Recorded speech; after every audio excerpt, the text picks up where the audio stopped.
Cubs baseball on CSN Chicago is presented by State Farm. It's another cold one tonight, but the Cubs bats heating up last night, an 8-3 win to even up this 4-game series at a game apiece.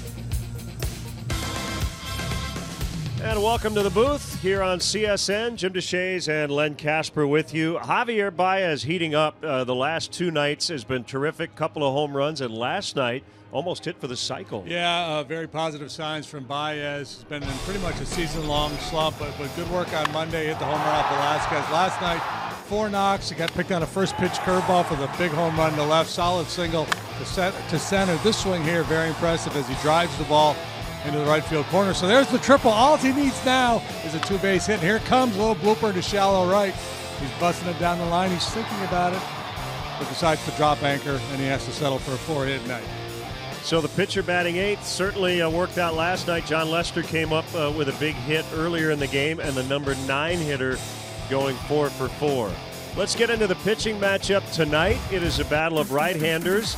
Jared Eichhoff, underrated early on in his career, and Jake Arrieta looking for a bounce-back outing. Yeah, we've seen Eichhoff 3 times. He's pitched pretty well against the Cubs, 1-1 with a 2.70 ERA. He's one of the guys they got from the Rangers in the Cole Hamels deal a couple of years ago. Jake Arrieta did not face the Phillies last year. His last 4 starts against their ball club, 3-1 with a 163.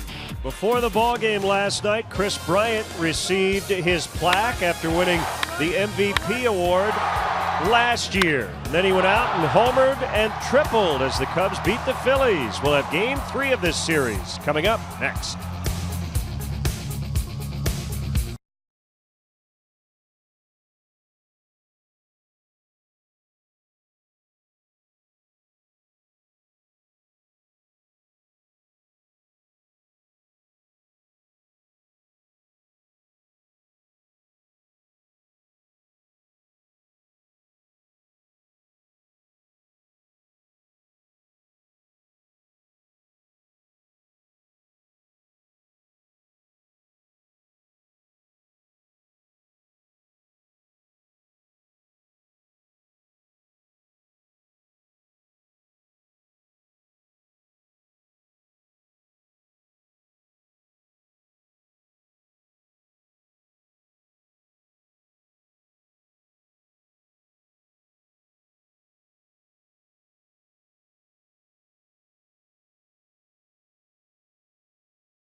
In part by Lexus, who encourages you to experience amazing. Blue Cross and Blue Shield of Illinois, through it all. Ford, who invites you to go further in their fuel-efficient vehicles. Check out our entire lineup at your local Ford store or buyfordnow.com.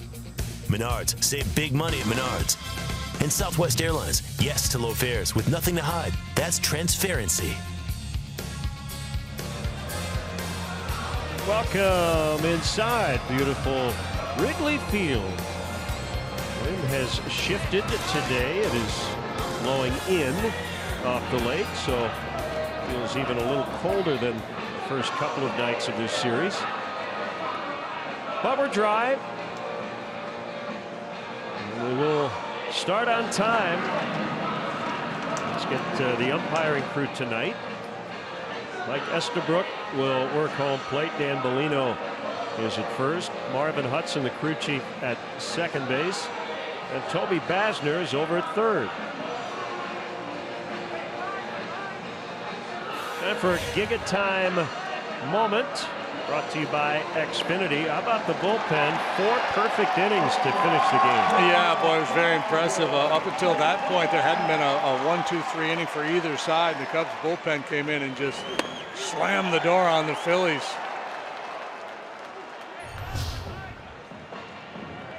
Cubs a game ahead of Milwaukee and St. Louis. Brewers and Cardinals rained out at Busch Stadium. Phillies come in at 12-13, second place in the East, 4.5 back of the Washington Nationals. And here's their Southwest starting lineup. Hernandez off to a great start. Daniel Nava will get his first start of the series. Aaron Altair is in there again. He's been on a tear so far this week. I wrote that earlier today. Maikel Franco cleaning up. Herrera batting 5th. Brock Stassi's the first baseman. Freddie Galvis the shortstop. Another switch batter. Andrew Knapp the catcher. And the pitcher Eichhoff. Well, here are the Cubs defensively tonight. Jason Hayward is in center field, flanked by Schwarber left, Zobrist right. Around the horn, let's get crazy. First to third, Rizzo, Baez, Russell, Bryant. Miguel Montero will catch Jake Arrieta for the second time this year. They're an effective duo the one time they hooked up. That was in Milwaukee, and in that ball game, Jake went 7 innings and allowed a couple earned runs. For the year, he's making his 6th start, 3 up, 1 down with a 4.66 ERA. He's had first inning woes. He's allowed 9 first inning runs, including 5 in his last start at Fenway Park against the Sox.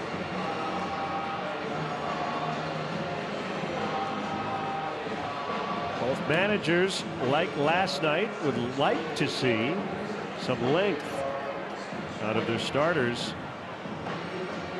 On Monday night, the Cubs could only get 4 outs from Brett Anderson.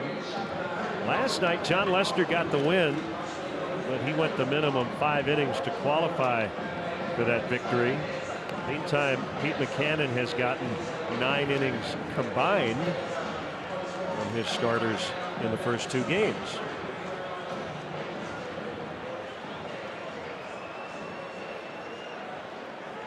So the second baseman Hernandez will step in. Top 2 spots in the Phillies order. Batting a combined .343 with 45 runs so far. It's 3 through 7 that has really struggled.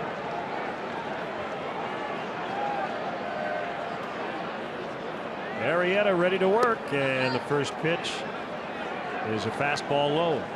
Hernandez, a guy worth keeping an eye on, a talented young player. Swing the bat. He's hit 4 home runs. He can steal bases.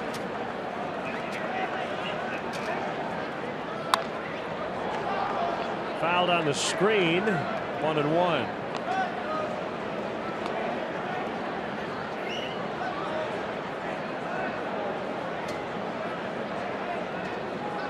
Lifetime against the Phils, Jake is 3-2 with a 3.98 ERA.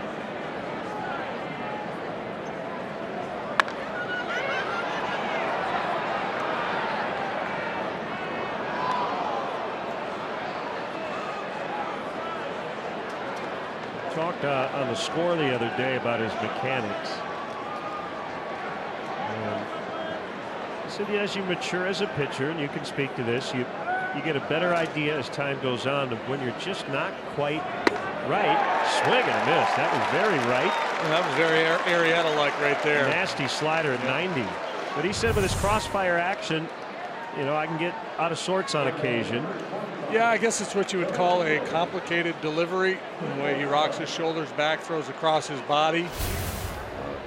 Presents a lot of funky angles. He's the kind of guy, if he was a young pitcher coming up through your system, a pitching coach might try to get their hands on him and say, hey, you can't pitch that way. But, you know, when you've had the success he's had, you don't want to alter that. That's part of why he's been so good. The deception is part of this delivery.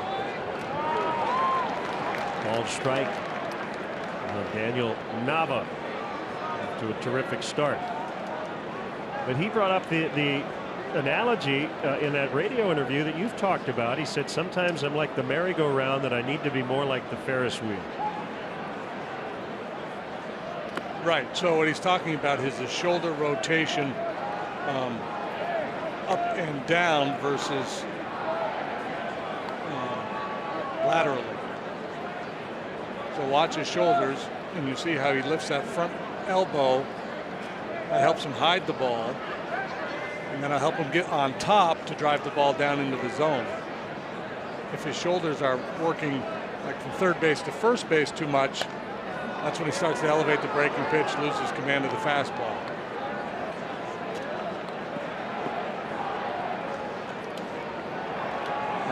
There are pitchers who are, I think the term would be rotational, to have success. Madison Bumgarner comes to mind.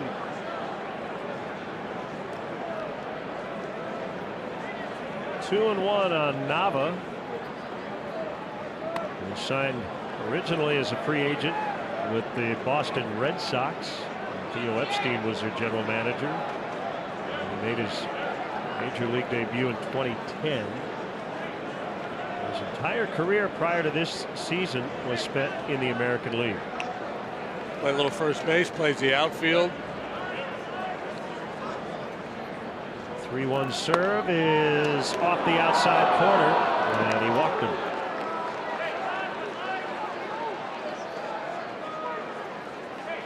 That's a big part of Nava's game too. He's very patient. He takes a lot of walks. Had to be tempted. That fastball's thigh high, just off the outside corner. Here comes Altair, 4 for 7. 2 doubles, a homer, 2 walks, 4 knocked in, 3 runs. Excellent outfield defense in the first 2 games. 6'5", 215. And he takes a strike. 9th round pick, 2009. Avondale, Arizona. Still just getting his big league career started. Parts of 4 seasons, but hasn't played more than 57 games in any one season. Can play all 3 outfield spots. He's in right tonight.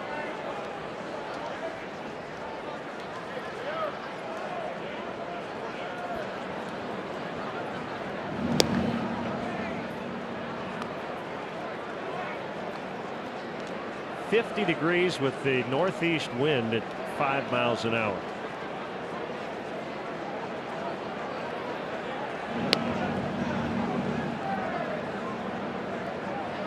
Arrieta's been fairly easy to run on in his career.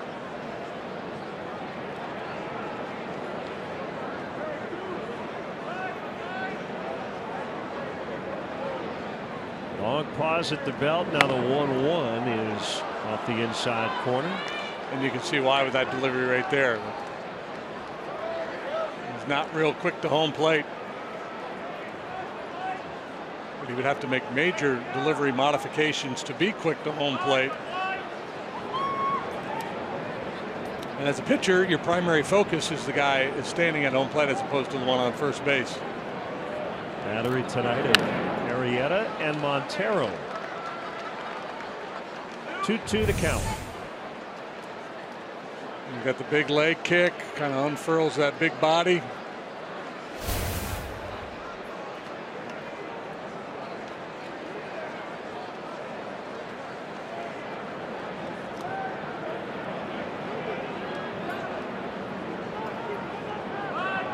.104th career start as a Cub for Arrieta. The 2-2. Got him looking.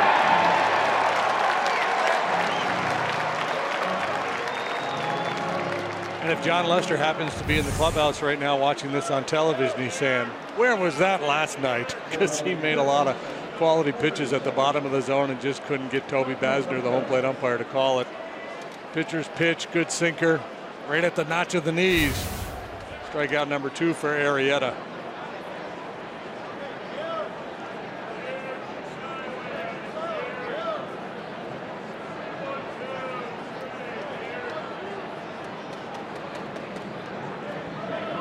Franco with 2 down takes a strike.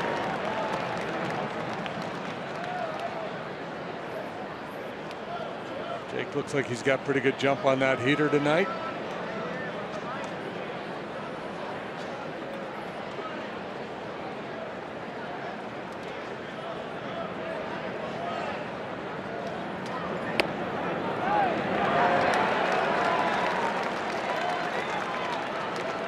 Runner at first, 2 outs, 2 strikes on Franco. Just underway, top of the first.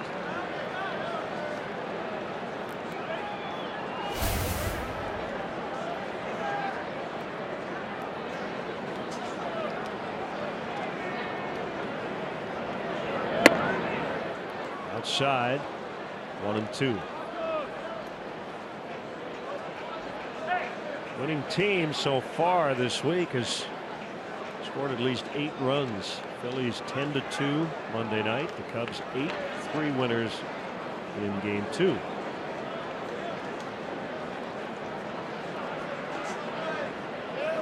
And it takes off on the 1-2. The throw by Montero. And Nava is in safely with a stolen base.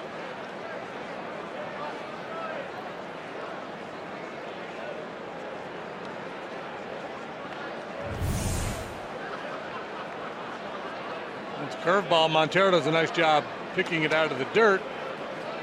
To throw a little bit short. And then this tandem of Arrieta and Montero work well together, but they are susceptible to the stolen base.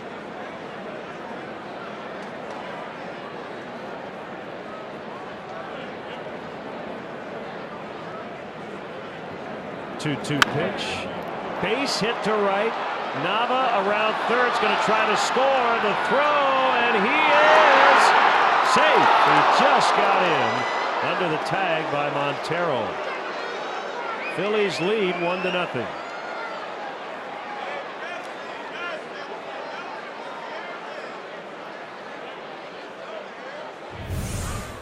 So a walk, stolen base, and an off-field single, and the Phillies are on the board. Zobrist got to the ball in pretty good shape. That hop takes a little steam out of the throw. Montero,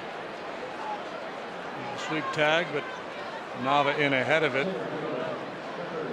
Jake came into this one having allowed 9 first-inning runs, and he had a 14.4 first-inning ERA.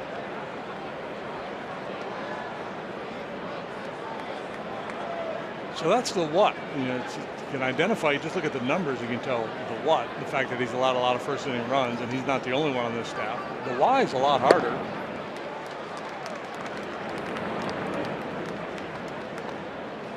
He has not had that problem before. Last year, all season, he allowed 6 first inning runs, and the same in 2015. I think that the fallback answer generally is the most obvious one, and that is he hasn't been quite as sharp overall. Right? That's probably the answer, as opposed to some weird first inning thing. Right, and that you know, some guys have a hard time getting loose. But that's never been an issue with him. Frank, although I'll say this much, he got knocked around by Boston in his last start. His stuff looks really crisp here tonight, so I anticipate he's going to end up pitching a good game.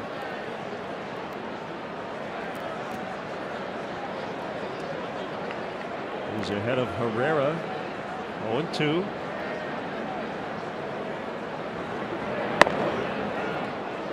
little high, according to Mike Estabrook. He threw first pitch strikes a high percentage of the time in that game against Boston, and maybe too many. I don't know. Maybe you can be in the zone a little bit too much, especially against an aggressive team. The Red Sox are a pretty aggressive lineup. This team has changed its approach a little bit. They've been more patient this year than last. Working deeper counts, taking more walks.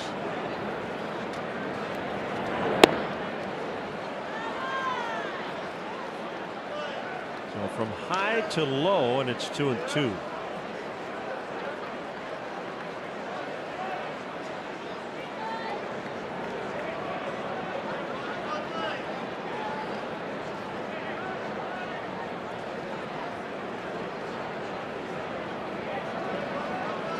First baseman Stassi is on deck. Walk, steal, and an RBI single giving the Phillies the lead. That one will get past Zobrist. Shoots all the way to the wall.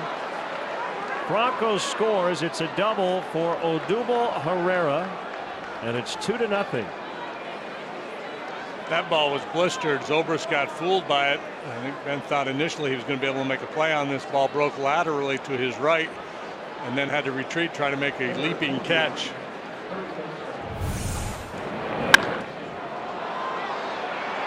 the late alteration, and they're out there.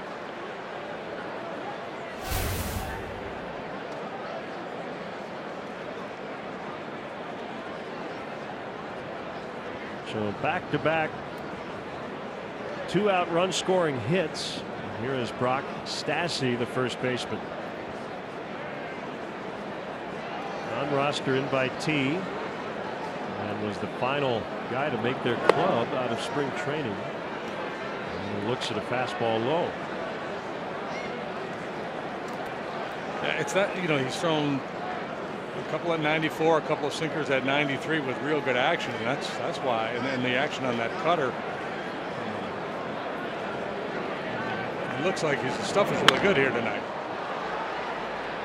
On the line and out of play. Stuff doesn't always equal results. Sometimes you just get beat.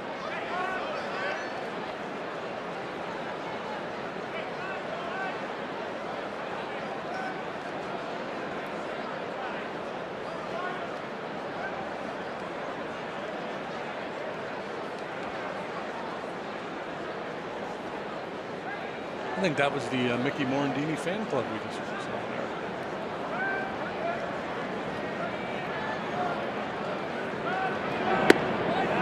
That's a strike. Make it 1-2. And the Cubs will have to come from behind again tonight, trailing early.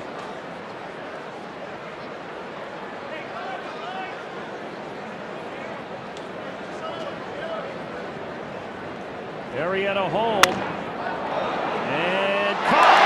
Nice timing play by Russell to wait back and catch that liner. Phillies 2, Cubs coming up.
Starting lineup, Schwarber with the big game-winning 3-run homer last night. Bryant had a big night as well before leaving with minor calf tightness. Rizzo, Zobrist, Russell, and Hayward in the middle. Montero, the catcher, Arrieta, and Javier Baez. Phillies defensively, a little different look tonight as Nava gets a start in left. Herrera remains in center. Altair slides from left to right. Bronco, Galvis, Hernandez, Stassi. Stassi has really good hands over there at first base. The guys up the middle are strong. Our first look at catcher Andrew Knapp, and the starting pitcher is Jared Eichhoff. He's 26. He's 0-2, and he's got a 3.56 ERA. He's got a real good curveball, a little below average velocity, good command. First pitch swinging, Schwarber lofts one down the left field line, and it's just out of play as Nava ran out of room.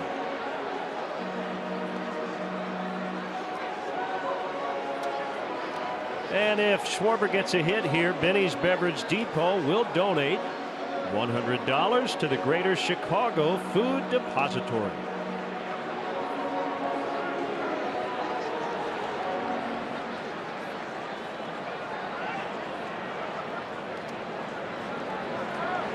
The 0-1 is off the inside corner. Eichhoff is a Midwesterner like last night's starter Jeremy Hellickson. Hellickson from Des Moines, Iowa. Eichhoff from Evansville, Indiana. Attended Olney Central College here in Illinois. It's downstate, not too far from the Indiana border. He was a teammate of Kyle Hendricks in the low minor leagues with Texas.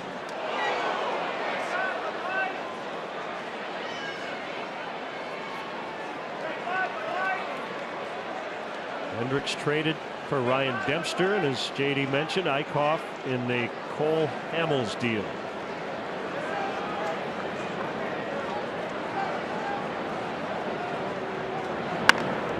Slapped on the ground foul past third.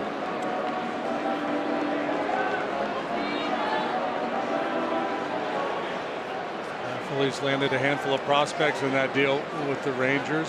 Eichhoff, not one of those guys that was really highly regarded because he doesn't light up the radar gun, but he's proven to be a competent big league pitcher. He was an 11-game winner last year and had a .365 ERA, making 33 starts. That ERA the best among Phillies starters, and just one behind Jeremy Hellickson in the win column last year.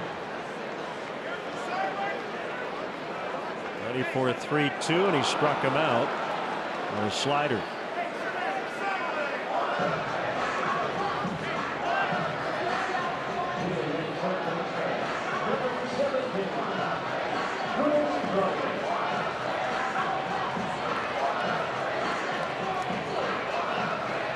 Last night's game winner for Schwarber was the 20th of his career. Came in his 97th regular season game. Quickest Cub to reach the 20 homer mark. Bryant into center for a base hit. The homer Bryant hit last night was the 70th of his career. That was the first Cubs hit tonight. Had a hitting streak snapped the other day, and he was right back at it. He got very good numbers. This one off the end of the bat, just a little flare into shallow center.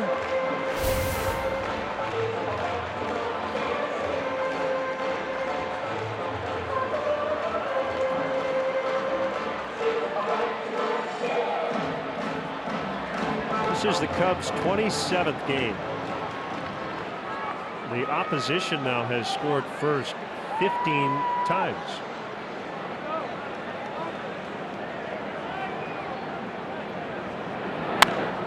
Rizzo fouls out of play. Well, that's something you'd like to see change at some point.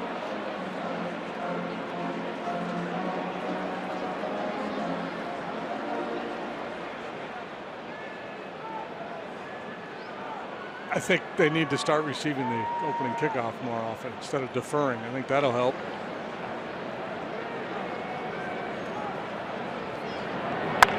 Ground ball to first. Mishandled by Stassi. That'll go 3-4-3 as Hernandez picks up his teammate. 2 outs. As I mentioned, the reputation is that he's a very good defender. This one eats him up a little bit. He probably got a little hurried thinking about 2. Yeah, it looks to me like he's starting to lean back toward the bag with the intent of catching the ball, touching the base, and throwing to second for a tag play on Bryant. He's got a whole lot going on there, and fortunate that his second baseman was there to bail him out. Bryant now in scoring position for Zobrist. Koff gets good run on his fastball, run away from the left-handed hitter. And I remember from seeing him in the past as a guy who was willing to work inside too to both right and left-handed hitters. He has the 4 basic pitches: fastball, curve, slider, change. Rarely uses his changeup. If you would grade those pitches, curveball probably would rate the highest. Fastball in too close. 1-1 on Zobrist.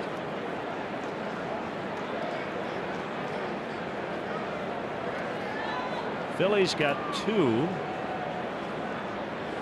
couple of 2-out RBI hits. Center field, Herrera will make the catch, and that's it for the Cubs in the first. They leave a man, do not score, and it's 2-0.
Chicago is presented by State Farm.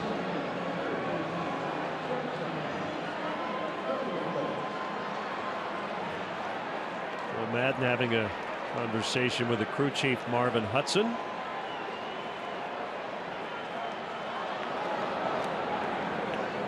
No idea what that was all about.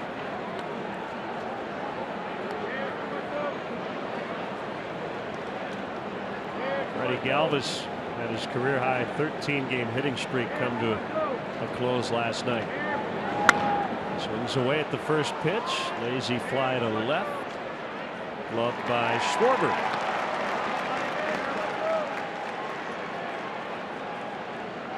This Saturday, May 6th, 6:15 first pitch. Cubs play the New York Yankees, and up to the first 10,000 early arriving fans will receive Cubs decals presented by Pepsi. For ticket information, visit Cubs.com. Should be a fun weekend. Hard-hitting Bronx Bombers are coming to town. Aroldis Chapman and Starlin Castro returning to Wrigley Field, and big Aaron Judge. He went deep again tonight already. Has he really? 13 now. I saw their outfield combined for 5 home runs last night.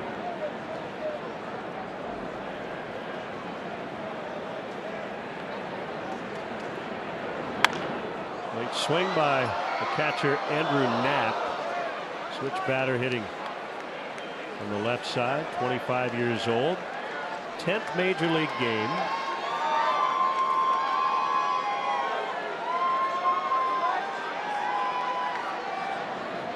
Cal Berkeley guy. They drafted him in the second round of the 13 draft. 1-2. Maybe that's why he's wearing the Jeff Kent mustache. Yeah. Kent was a Berkeley guy.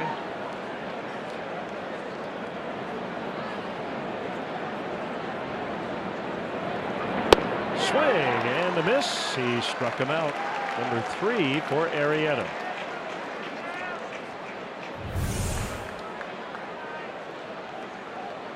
Yeah, he's got the kind of stuff tonight where you should see a lot of swings and misses.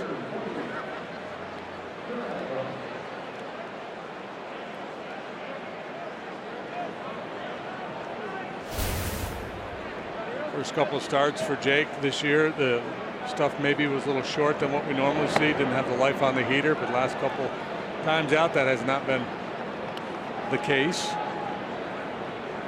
Eichhoff, a career 131 hitter. Waits on a 1-0. And he fouls out of play. I don't think he had any idea where that ball went once he made contact.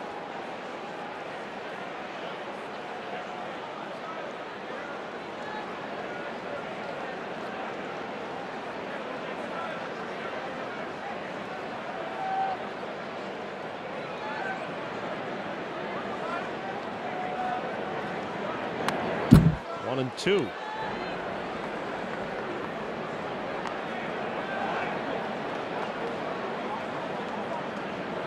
Baseball news today. Corey Kluber goes to the 10-day DL. Indians ace has a lower back sprain. Edinson Volquez of the Marlins has a thumb blister called strike 3. He had a weird line last night. 9 strikeouts, 8 walks in under 5 innings. Yeah. 2-zip Phils. He's capable of that.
Fun Spots opens this Friday, and their Kentucky Derby party Saturday. Tickets are currently on sale for the Arlington Million with a special online discount. Visit arlingtonpark.com. Arlington, bet on fun.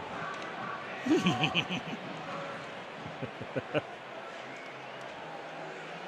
referenced Cole Hamels earlier, traded to Texas.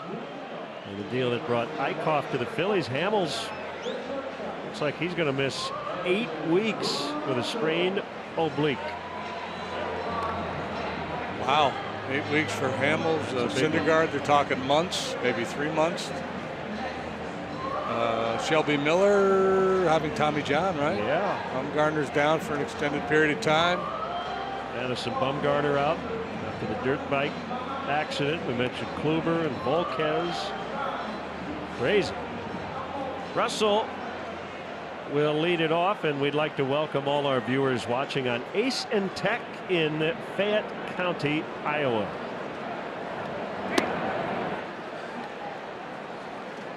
One ball, no strikes. Kevin Gausman ejected tonight. He hit Xander Bogaerts with a curveball. Very tense rivalry brewing between the Orioles and the Red Sox. Some very pointed comments by Manny Machado after the game last night. Yeah, I think Chris Sale is going to be suspended for his actions in that game. Line shot is caught by Nava. Bad luck for Russell that time. As Sale threw a pitch behind Machado as that feud continues to bubble on. MLB has told both clubs to knock it off, basically, in a heightened sense, clearly for the umpire. So normally I would you take Holbrook to task for ejecting Gausman for hitting a guy with a curveball. So clearly there's no intent, but I can understand that the umpire is being a little hypersensitive with all that has gone on there. Hayward backed off the plate.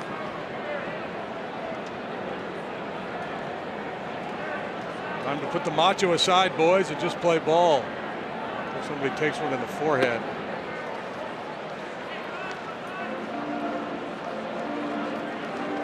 Machado, I thought, made a pretty good point. He said, look, I've got a bat in my hands. He said, I'm not going to use it. But he said, if I did, I'd be suspended for like a year. But if a pitcher throws at my head, he's going to get a few games. That's it. Yeah.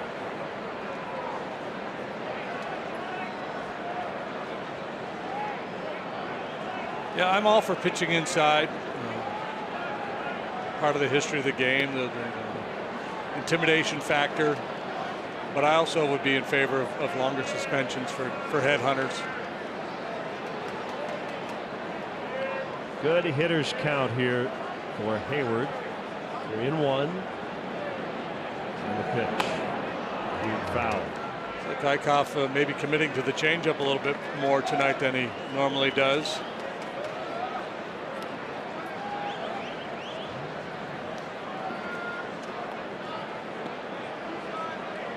Mentioned earlier, Brewers and Cardinals postponed, and because of the weather forecast tomorrow, instead of a 12:45 first pitch, they're going to play the game at 6:15 in the evening. Right, not 6:15 a.m. That would be awesome.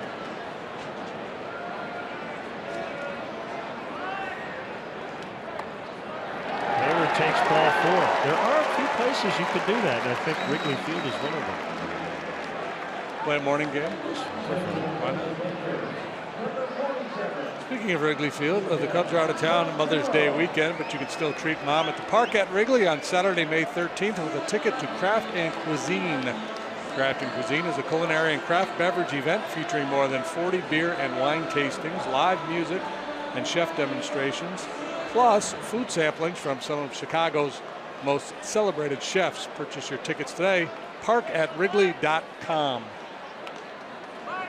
Strike on Miguel Montero, getting the start back of the plate. When I was in AAA, we played a triple header against the Maine Guides. Were they 7 or 9 inning games? They were 7s, and the first one was at 10 in the morning.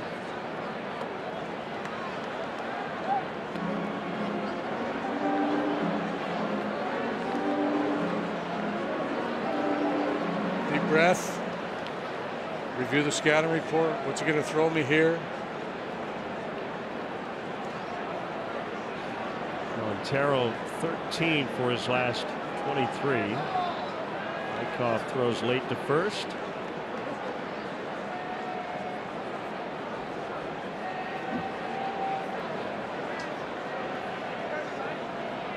Miguel now an American citizen.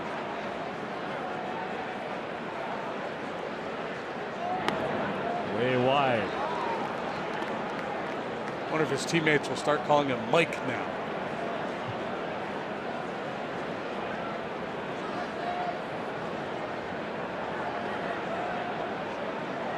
Originally from Venezuela.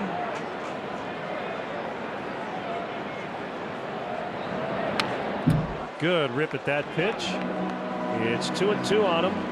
Phillies lead 2-0. They got their runs in the first.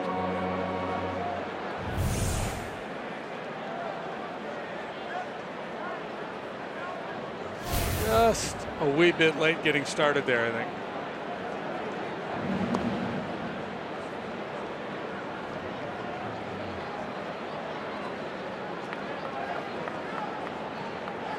Right-handers tomorrow afternoon. Zach Eflin for the Phillies. John Lackey for the Cubs.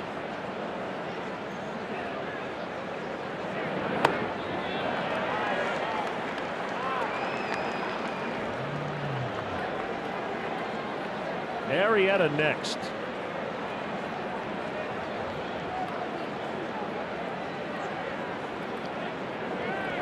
Hayward likely moving here on 3-2. Nope. Pulled to right.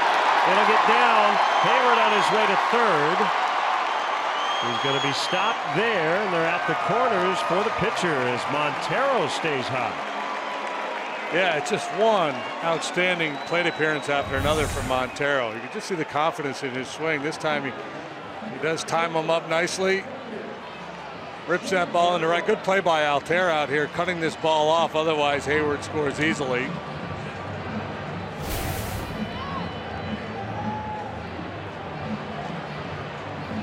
this is the situation where Joe likes to use the safety squeeze, but he also likes to let Arrieta swing.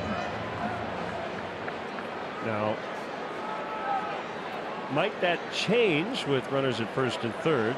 The idea being if you let him swing away and he hits into a double play. We'll find out. Takes ball one.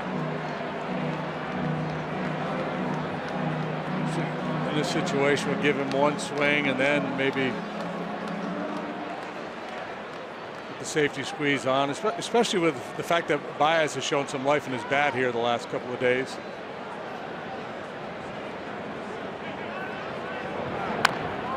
Little tapper, it's going to work. He's out, but Hayward scores. Jake will get an RBI. And the Cubs have their first run, trailing now 2-1. It was like a swinging safety squeeze. Couldn't have rolled it out there any better. Big swing. The contact wasn't particularly big. Got in on him, just a little slow roll. A great read by Hayward. There's a lot of guys that are still standing on third base on that play.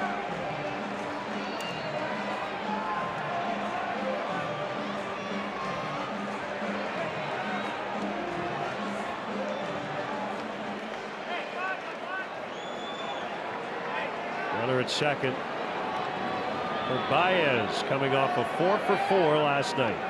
6 out of 8 in the series with 2 homers. Ball one.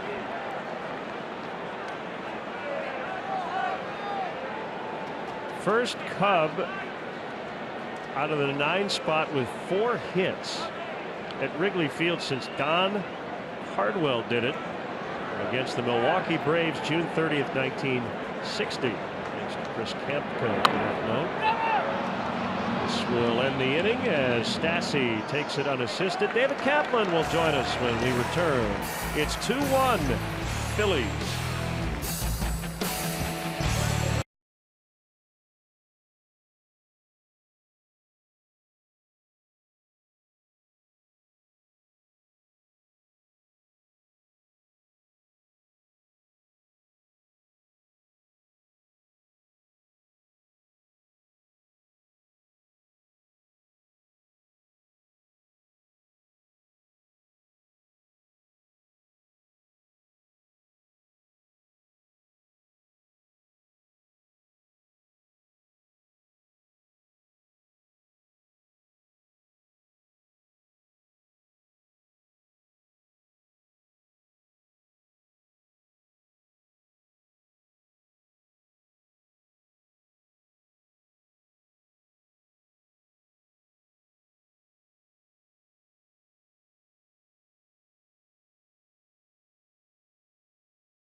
Radio host and now author David Kaplan, who wrote The Plan, and it is available now on Amazon.com. There were a lot of happy people when the Cubs won the World Series, but I know you in particular were pretty happy because you've been working on this project for quite some time. Yeah, I started writing it, Len. Thanks you guys for having me up here last February, and then when Rajai Davis hit the home run, I went, "You've got to be kidding me!" I mean, I would have bet $1 billion that day that they were going to win Game 7, and then to see it finally end and turn the book in the day before Thanksgiving, and it was a lot of fun to write. $1 billion. Well, now at least we know you're doing pretty well at CSN. That's good to know. As Cesar Hernandez will lead off against Arrieta. So the idea of writing the book was what? Just when Theo took over and the whole idea of trying to win it the way the Cubs did, which was particularly unique in this market? They had said to me, the publishers at Triumph said, write a book on the 2016 team. And I said, yeah, there's going to be 1 million books if they win, and I think they're going to. Now, if you want to write something from the time Tom Ricketts bought the team to the day they won it, I'm in. I think it would be a really cool thing. And look, Theo's amazing, Jed's amazing, Jason McLeod did a great job. But the real hero is Tom Ricketts. To allow them to do this and then stay wedded and have the discipline to that plan when there was some really bad baseball for a while, he to me is the real hero. Obviously, the front office are geniuses. No, I agree with you. It always starts and ends with ownership in these situations. Ground ball into center and a leadoff single.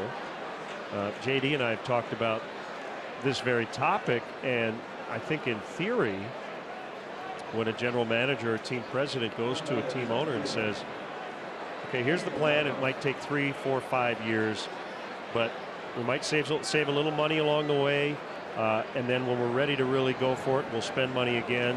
We might lose a lot of games, right? And you say, okay, this is the right way to do it. And the owner says, I'm in, and then you lose 100 games, and you go, then we lose 95, and the owner's out to and dinner, and somebody says, what's going on with you guys? Right. Why don't you spend some money and improve the club? And people are calling into talk radio and ripping the ownership for their approach. And you have to, as you said, you have to stick to the plan. You have to be wedded to it and stick to it. Yeah, I interviewed Billy Beane, and he said the most impressive thing was in a market like this for the owner to never be out to dinner and go, okay, here's the checkbook, go get a couple veterans. He said that's pretty impressive. Cover me, yeah. Daniel Nava with a man on, nobody out. Phillies lead 2-1.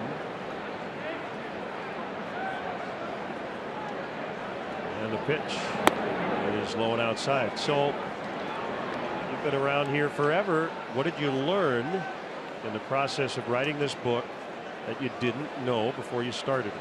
I guess on how far away they were until they finally put this plan together to build this thing the right way on business and on baseball. And Theo, the steward of the whole thing.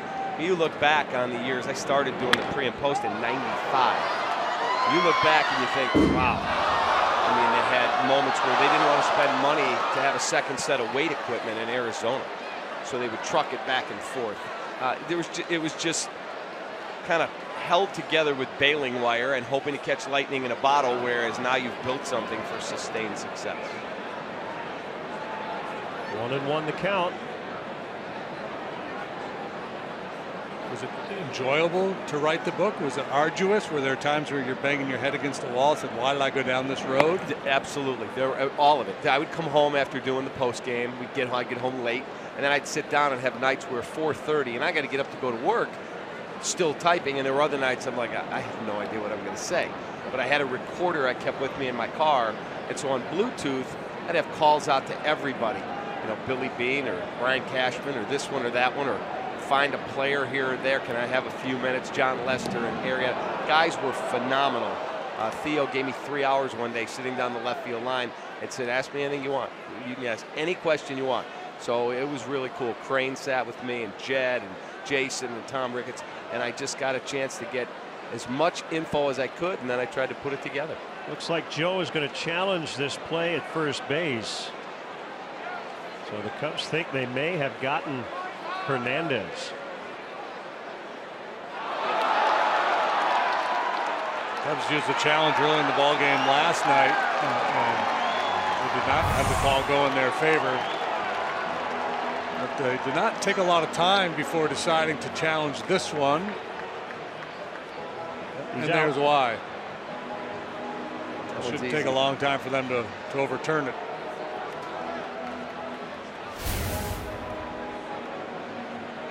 So, okay, we'll go back to Rajai Davis hits the home run. So, if the alternate ending had occurred, would you still be sitting on this book idea, or were you going to publish it this spring no matter what happened? We were publishing either way. It was coming out because the plan is such a great plan, and they would still be the favorite going into this year, but certainly wouldn't have had the appeal. Right. And they've overturned. Joe will maintain his challenge. 1 out. 2-1 count on Daniel Nava. I think the most impressive thing they did was the transparency. To say, hey, look, it's going to take time. Not every team does that. They did. I think more should. Be honest with your fans.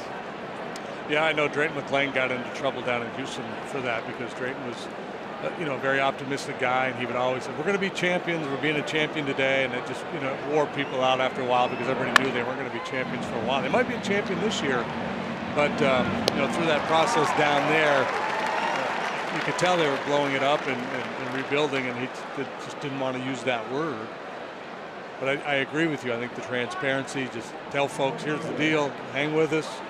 They held those meetings downtown in the off season. They brought the season ticket holders in, explained to them what they were doing, asked people to be patient. And when they made a mistake, they would say, hey, that probably wasn't the best deal there. They were very honest. I remember being with Lenny at some of the season ticket holder things. Oh, sure. And they were.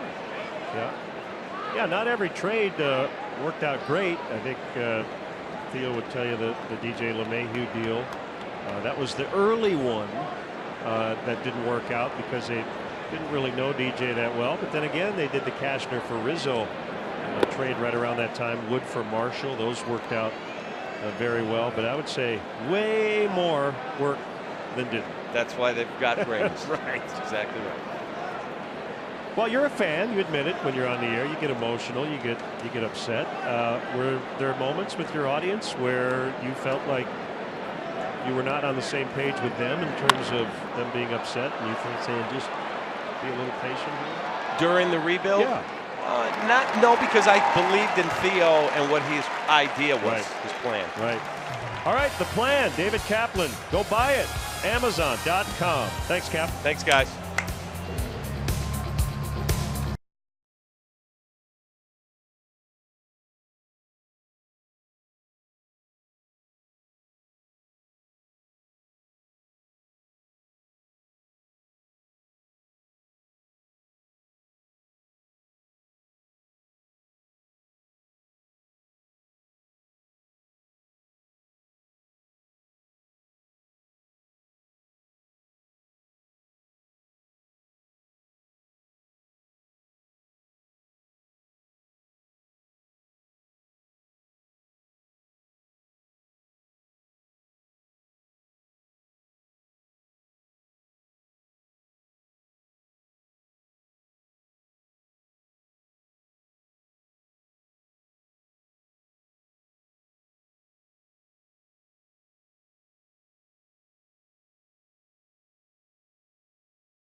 Head to the bottom of the third here at Wrigley. Cubs trailing by a run. This is your Miller Lite game report. Javier Baez, a big couple of nights at the plate. We just saw him for the first time tonight at the dish, and he mentioned after going 4 for 4 last night, really paying attention, guys, to that leg kick. Sometimes he doesn't even realize how high it gets. Now, we know this has been an ongoing project for Baez, but one of the things that's new to his routine, if you will, assistant hitting coach Eric Hinsky was telling me that in the first inning, when he's hitting really deep in the lineup, like the 9-hole he is tonight, he will flip to him in the first inning just so that he can get his timing down and the whole muscle memory to that leg kick. And Javi says it's really been working, and so far the last couple nights it's been working real well.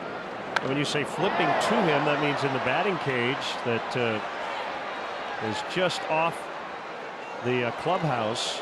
And actually is the old clubhouse. It's off the dugout, I should say.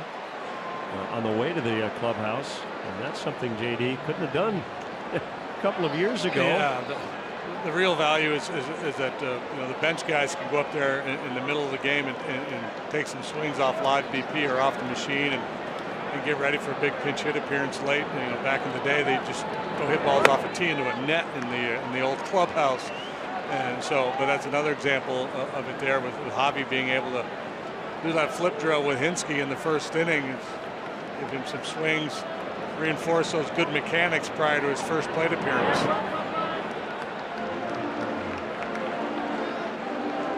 The count is full to Schwarber.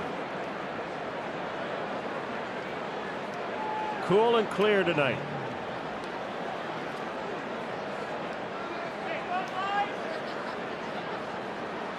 The 3-2, and he laid off a breaking ball and takes the walk.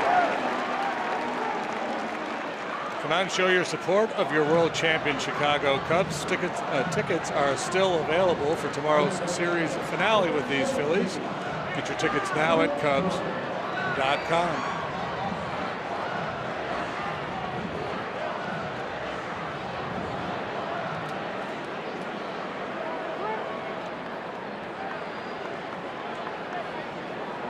.120 ball game tomorrow.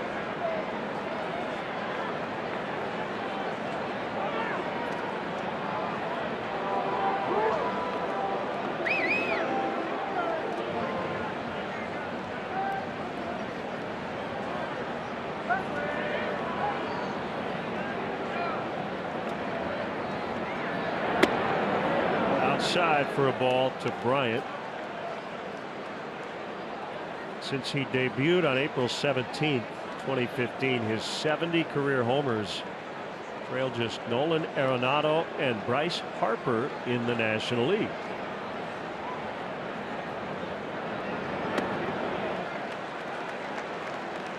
Arenado at 87, Harper with 73.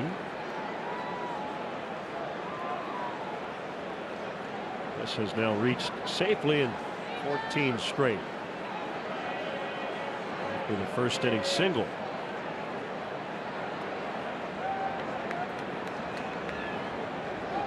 Short lead by Schwarber. Pitch to the plate is on the top part of the strike zone. 2-1.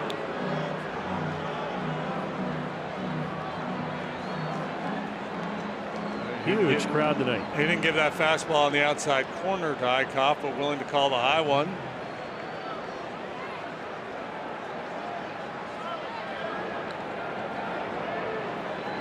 Here's the pitch, fouled back.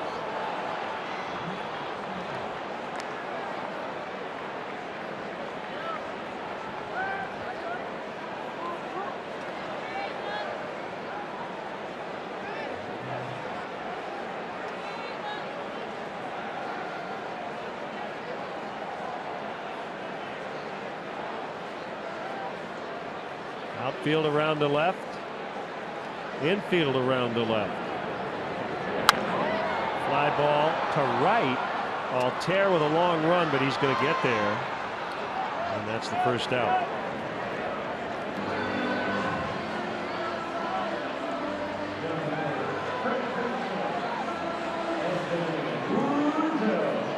Rizzo, who grounded out his first time.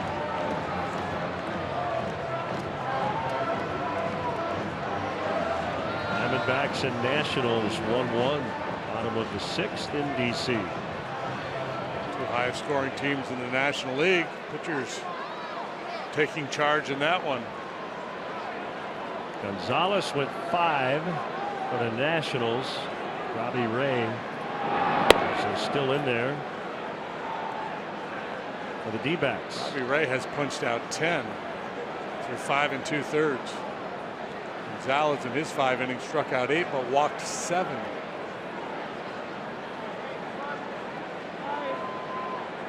Yeah, I can see that. Gio, he's one of those swing and miss guys. Tends to walk a few.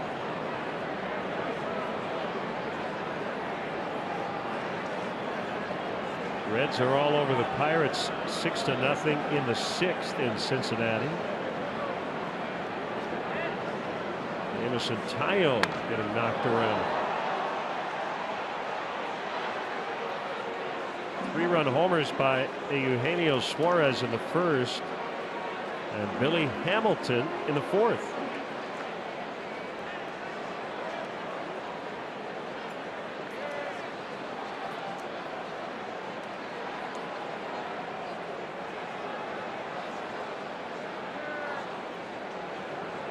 One and two on Rizzo. The pitch. He struck him out on the curve.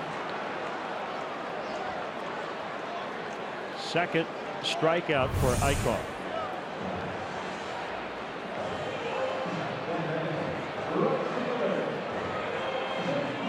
Curveball by Eichhoff just settles over the inside corner. Knapp does a nice job presenting it to Estabrook, the home plate umpire.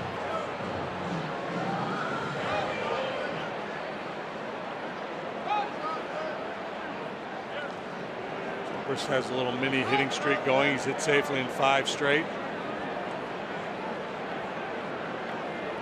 And a lot of solid contact in the last week or so. Slowly but surely his batting average starting to climb.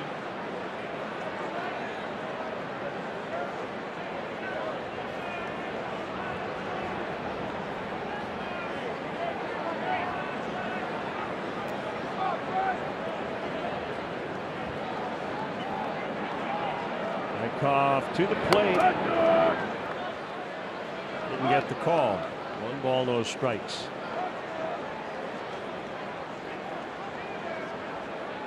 Not much room out on the bleachers tonight. Everybody bundled up.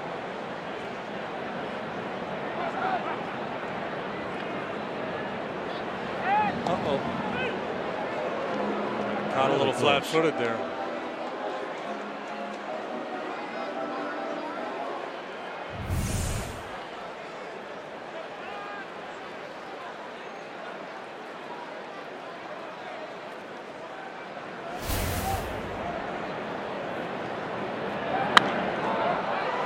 Popped up, shallow center field. Herrera races in, and that's it for the Cubs in the third. They trail after 3, 2-1.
Noon on CSN. Starlin Castro makes his return to Wrigley. He'll be wearing Yankee pinstripes. Coverage starts at 12:30 with Cubs at pregame live, presented by Fields Auto, or stream live at csnchicago.com. Castro off to a very good start at the Yankee team, scoring a bunch of runs. He's hitting for a very high average in the middle of that lineup. Trail the Blue Jays 6-5 tonight. They're in the 5th. Franco Herrera Stasi to face Arrieta here, top of the fourth.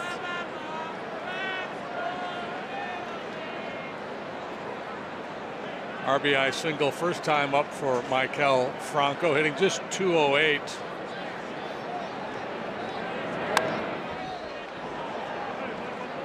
One and one.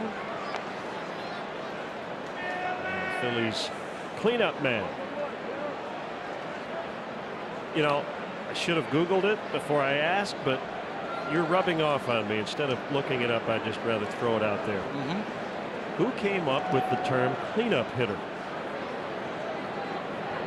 I don't know. I'm going to go with Miller Huggins. Miller Huggins was the manager of the 27 Yankees. He and Babe Ruth did not really get along. I imagine the Babe was pretty hard to manage. That is a fair ball. Schwarber gets to it pretty quickly, and he's going to keep Franco to a single. Nice job by Schwarber to play the carom on what is always a double, and probably would have been with the old configuration, right? Because that wall now angles out a little bit sooner without the bullpen mound to worry about. Yeah, and you'd have to be with the bullpen there. You would have to be a little more tentative in your approach heading over in that direction. I'm not sure if Franco was really selling out going down the line either, because by the time Schwarber got to that ball, Franco really was in no position to even think about getting two bases.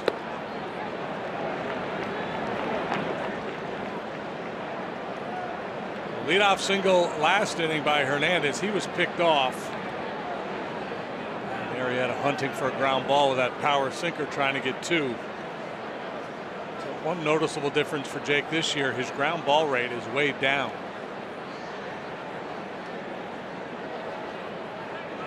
More balls in the air, and the long ball has been a little bit of an issue. He's allowed 6 home runs so far this year.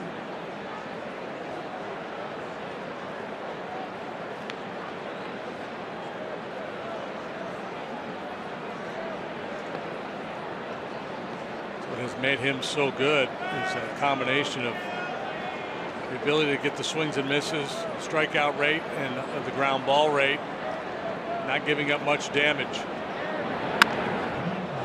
Defensive swing by Herrera that time. Last year, opposing hitters batted .194 against Arrieta. Coming into this game, they were batting .263 against him.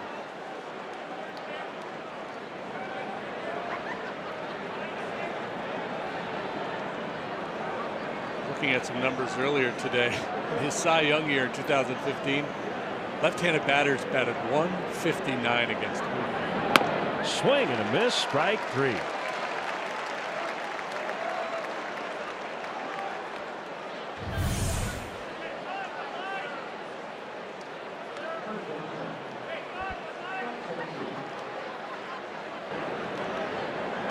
Good run on this heater, and Herrera's taken some funky swings in this series.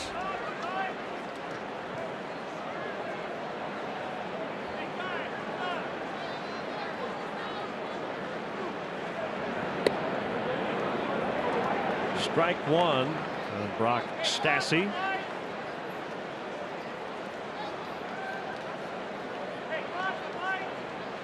I think this is the best stuff Jake has had this year.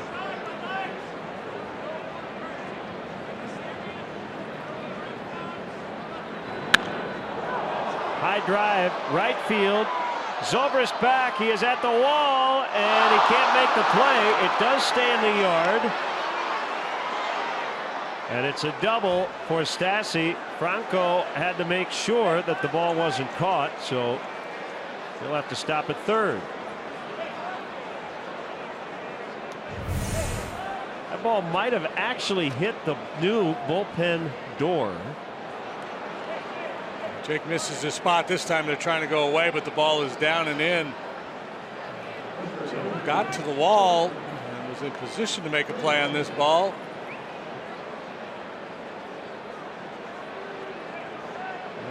Came up empty. Top of that door. It's always a tricky play to make with the basket overhang. The Cubs will bring their infield in against Galvis.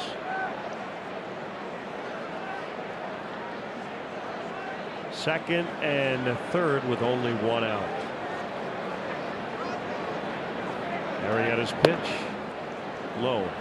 Yeah, I think the thinking here for Arrieta and Montero would be just throw a bunch of chase pitches here, see if Galvis will get himself out. You end up walking him, you set up the double play. Got the 8-hole hitter next, young kid Knapp.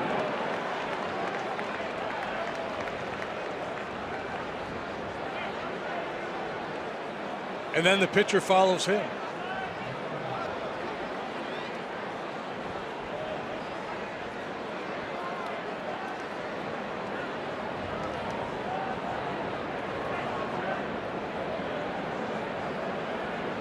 Set at the belt. Here's a 1-1. Low and in. I think of it this way: you've got to get 2 outs here to end the inning. You'd rather go after Galvis, Knapp, or Knapp, Eichhoff. Probably the latter.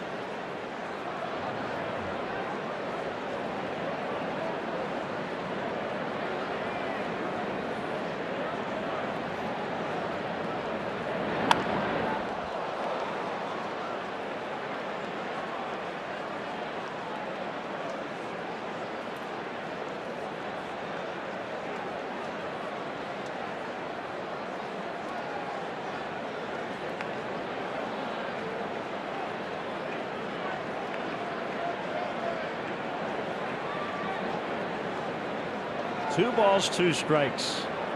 Nick would love a strikeout here. It's not going to happen. Not that deep, but it looks like Franco's going to go. Hayward's throw cut off by Rizzo, so deep enough off the bat of Freddie Galvis for a sacrifice fly, and it's now 3-1. And you see where that pitch was on our Menard's pitch cast there. It was way down out of the zone. So Galvis, pretty good handle of the bat, realizes what's going on behind him in the batting order with an aggressive approach. Even though they were pitching carefully, pitching around him, he was willing to expand his zone to try to get a run home. That ball probably would have bounced had he not hit it.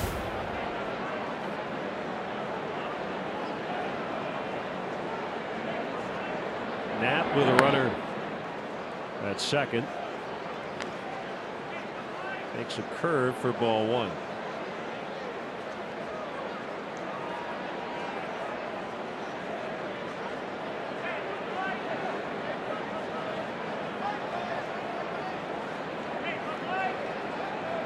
Here it comes. Bounces foul to the pull side. Mets lead the Braves 5-3 in Atlanta. 5th inning there. Jacob deGrom against Bartolo Colon. Colon went just 4 innings.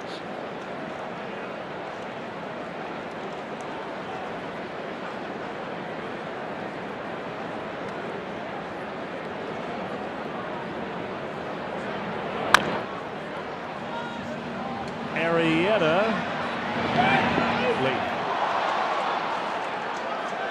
So Knapp with an infield hit, and it will get the pitcher Eichhoff to the plate.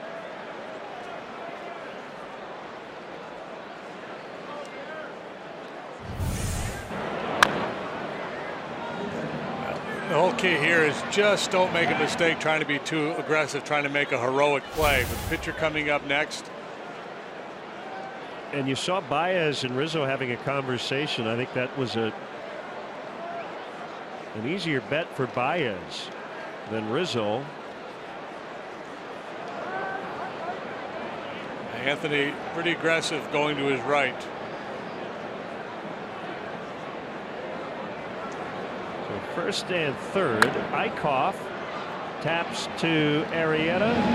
No throw, but Rizzo has it.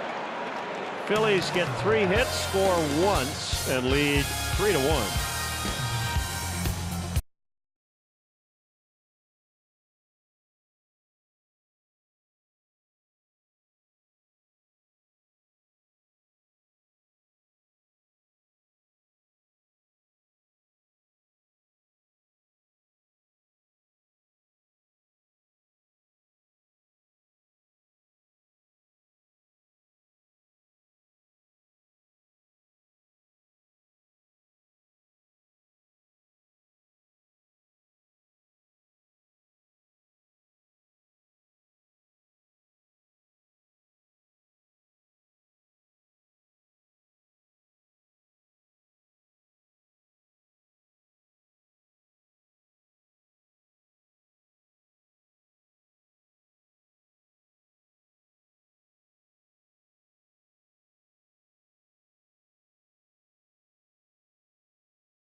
field is going pink to promote breast cancer awareness. Join us as the Cubs host the Yankees at 7:05. Up to the first 5,000 early arriving fans in the Budweiser bleachers. We'll get a Cubs Save Second Base t-shirt presented by Advocate Healthcare. For more information, visit Cubs.com.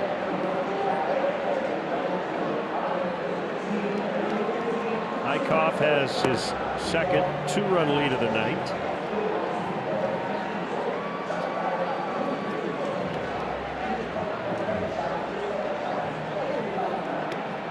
In the fourth, the Cubs will have Russell, Hayward, and Montero.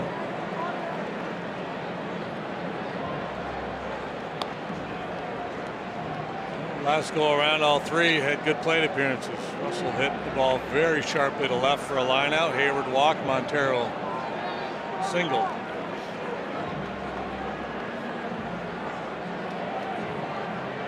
Wanted to mention a milestone from last night. Miguel Cabrera of the Tigers, in his first game back from the disabled list, hit his 450th career homer. Cabrera should be a surefire first ballot Hall of Famer 5 years after he retires.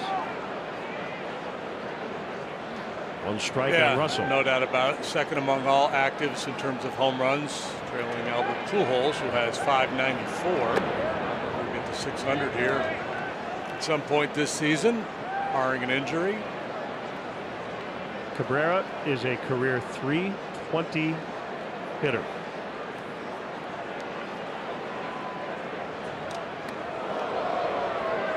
Two and one.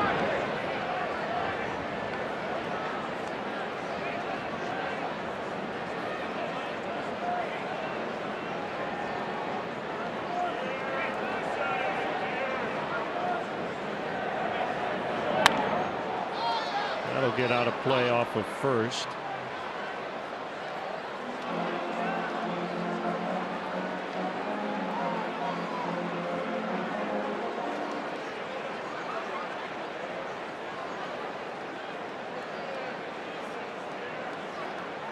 Russell, 23 years old.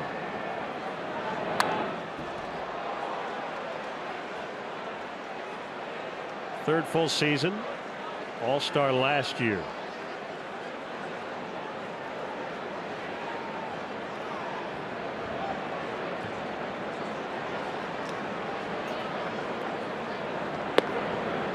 Good take. 3-2.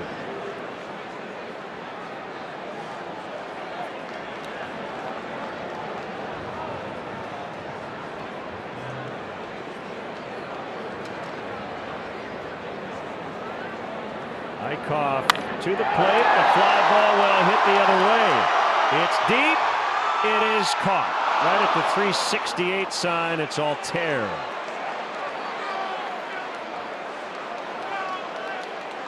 Got everybody on their feet out in the bleachers. Yeah, another day maybe this flies out of here. Really a helping wind tonight. That was a brazen pitch, boy. Challenge fastball on 3-2. Russell waiting back just a little bit. Didn't want to get fooled by a breaking pitch. Put him a little bit behind that fastball. Now works to Hayward. Russell's had two pretty good swings tonight, but nothing to show for it. A walk and a run. His first time up.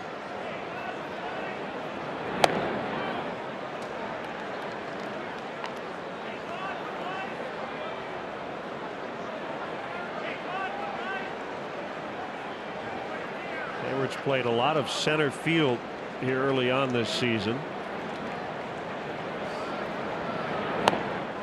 As he, Almora, and Jay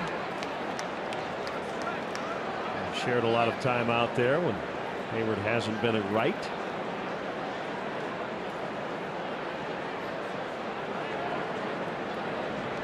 Everything up so far in this sequence. And the 3-0 pitch is a strike.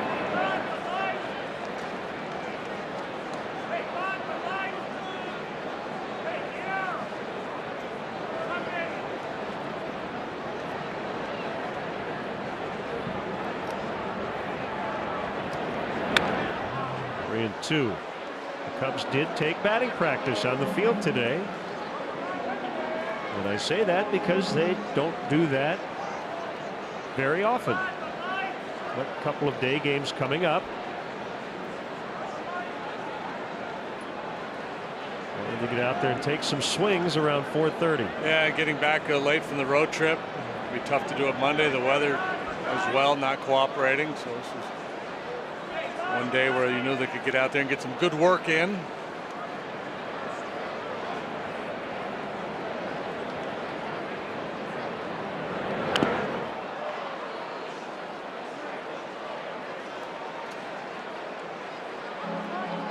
Got a promo or something?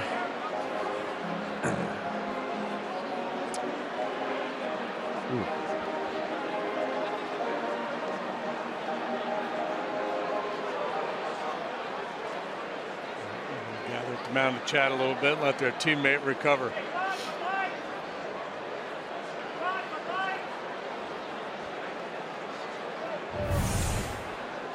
Knapp says he's ready to go. If they're squeamish, look away.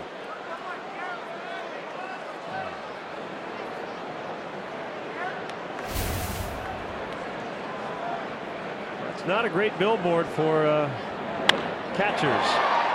Caught by Hernandez, who almost overran it. More hard contact, but another out. Wyckoff living a bit of a charmed life here in the bottom of the 4th. Deep count, solid contact, but he's won both battles, at least on the scorecard.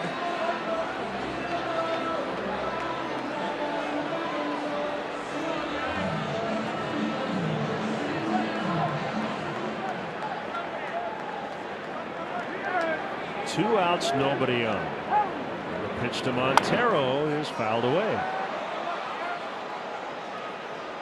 You mentioned earlier that both managers would like to get some length out of their starters here tonight. Eichhoff positioned to do that. You can get Montero here. He will have been pretty efficient through 4, despite the fact that he's not yet had a 1-2-3 inning.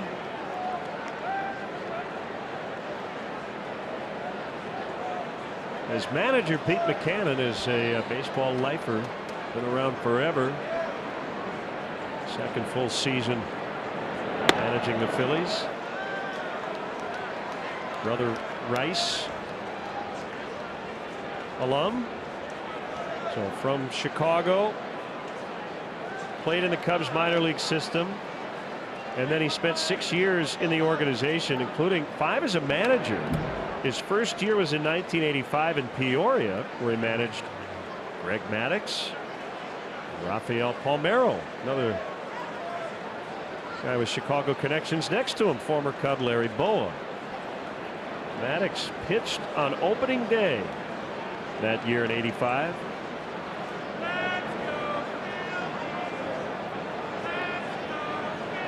Two is outside, and another full count.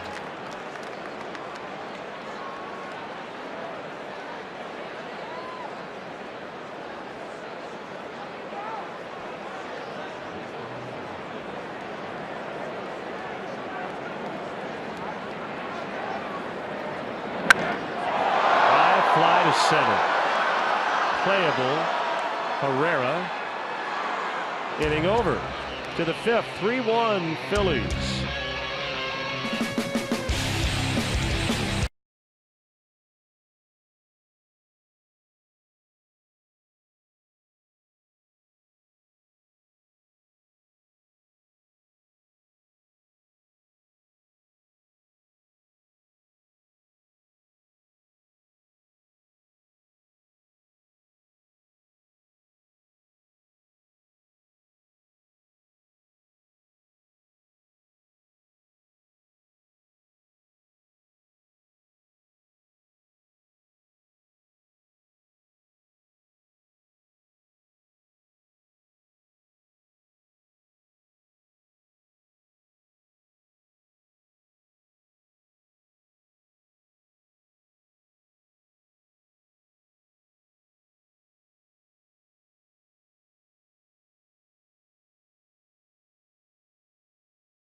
Wrigley to an overnight social media sensation. Meet Colt and the Kyler family and their passion for the Chicago Cubs. Field of Dreams come true Friday afternoon on Cubs pregame live at 12:30.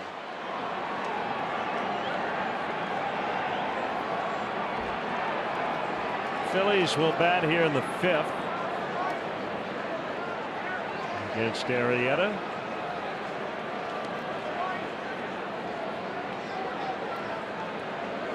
Third time through the order.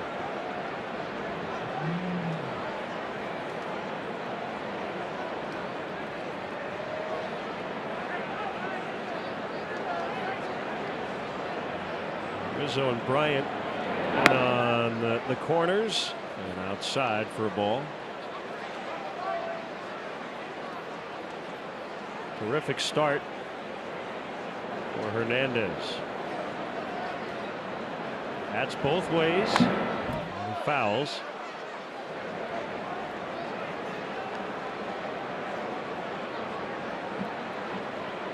Got picked off after leading off the third with a single, and it's kind of the knock on him.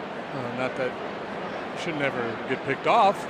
Part of the game, it happens, but a little too much, too often for him. Schwarber makes the play. 1 out. We'll bring up Nava, making his 9th start.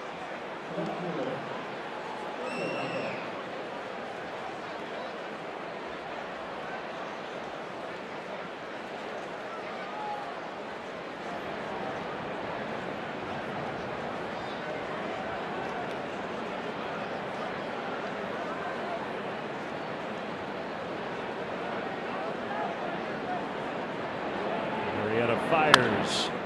Comebacker. 2 quick outs. Relive the magic of last year's historic run through the official 2016 championship season. Fly the W book, featuring personal essays by Tom Ricketts, Theo Epstein, and others, as well as never before seen photos. For more information, go to Cubs.com/flythewbook. There is an essay in there about calling the final out by Pat Hughes. Good stuff.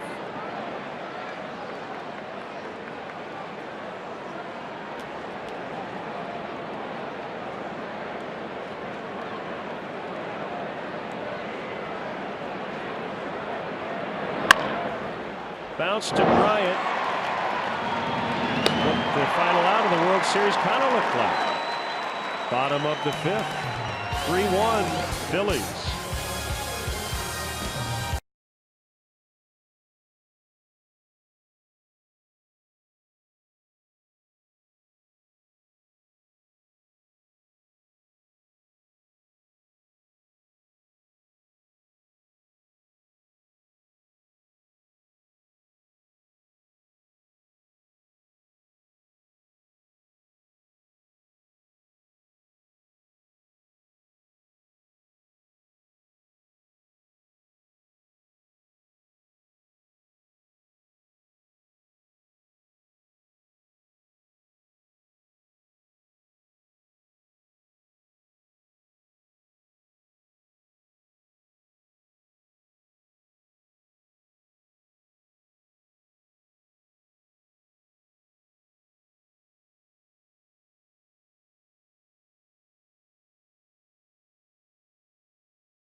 Show Me Sports into your remote and get live game stats, up to the minute scores and standings right on your TV. Change the way you experience sports with Xfinity X1.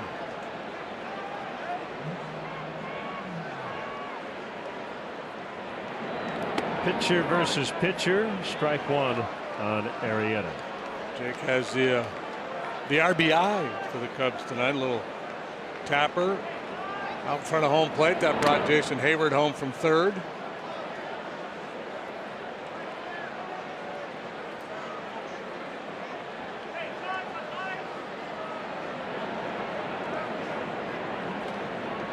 Here's the 0-2.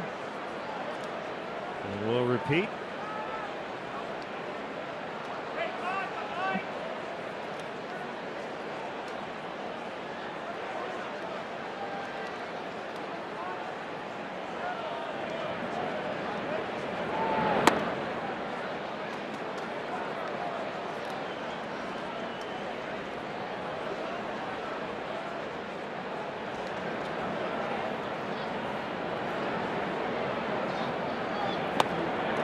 This time he gets him. Only his third strikeout.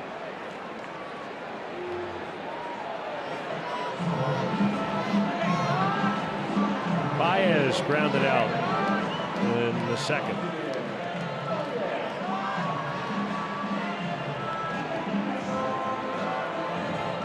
They got the full shift on. First baseman Stassi, the only guy on the right side of the infield. Is capable of dropping a bunt too. That something might cross his mind against this alignment. A little push bunt for Stassi to go get it, and be a foot race to the bag with the pitcher. And a tough night here in these last couple of innings for the catcher Knapp.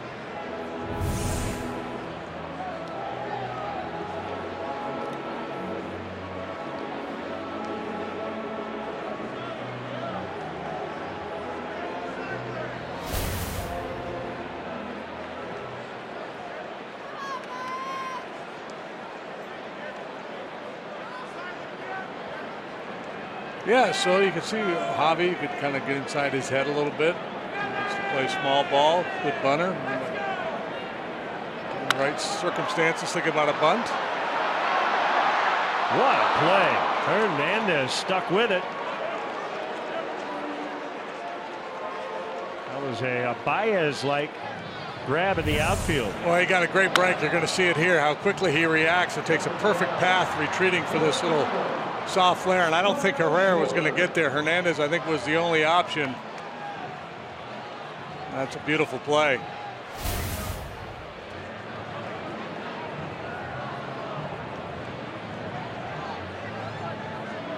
With 2 outs, it'll be up to Schwarber to get something started. Cubs' last hit came with 1 out in the second inning. Miguel Montero, high fly ball foul.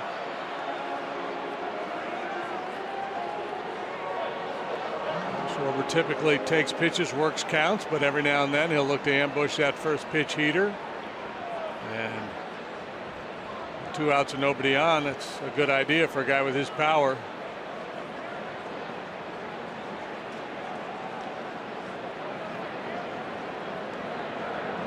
Off with a strike on a curve. Really make it 0-2. Not really looking to serve as a table setter in this situation. You're looking to do damage.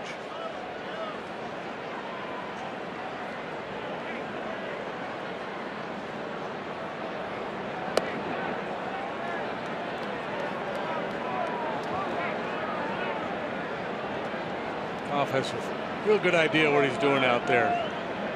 Moves the fastball all around the zone, in and out, up and down. Swing and a miss, strike 3. So through 5, Eichhoff and the Phils lead 3-1.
You would guess the route efficiency was pretty close to 100% on the Hernandez play, and it was just under 98% to make that catch.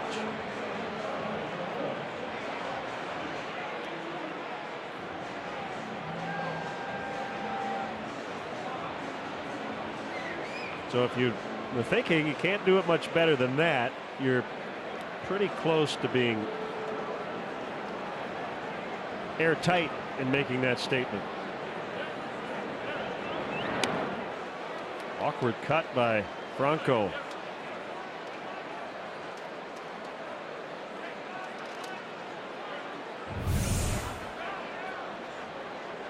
Kind of a premeditated swing, I think. He was going up there hacking.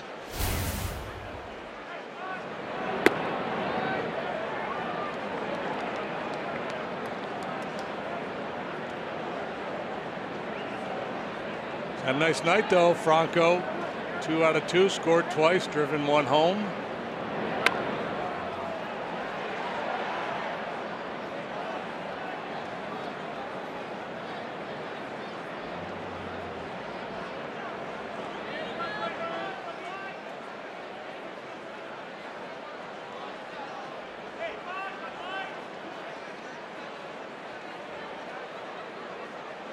Cold night. Players are probably doing just fine though, moving around out there. Just blowers in the dugout, keeping them warm. Warmish at least.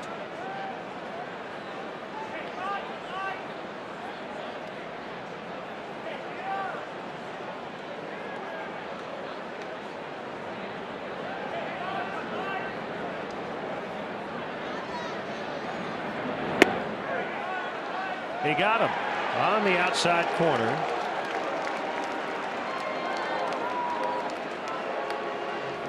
He has spanned 6. You can't make a better pitch. This is just perfect. You talk about the crossfire delivery of Arrieta, how it's tough for a right-handed hitter sometimes to hang in there, and he throws that darting slider right over the outside corner at the knees.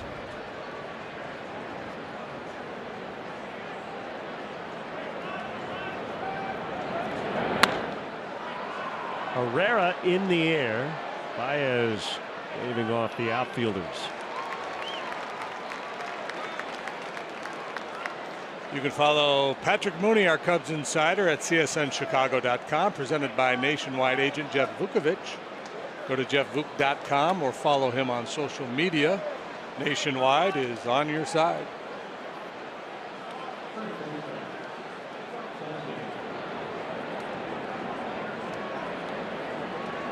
Rock Stassi, the older brother of Max, was a catcher in the Astros system, but Max got to the big leagues several years before Brock did.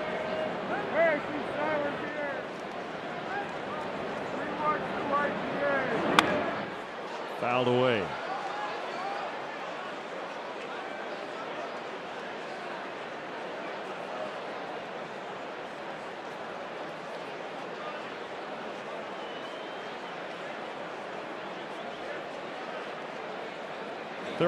Third round pick.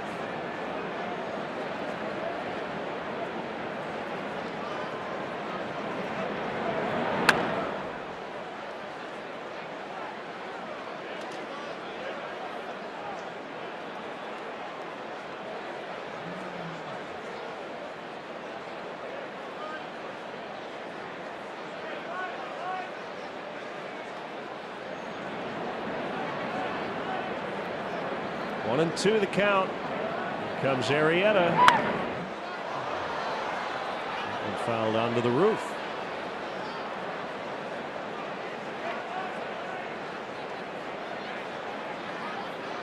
Well, Arrieta pretty good shape in terms of his pitch count here if he can finish off Stassi.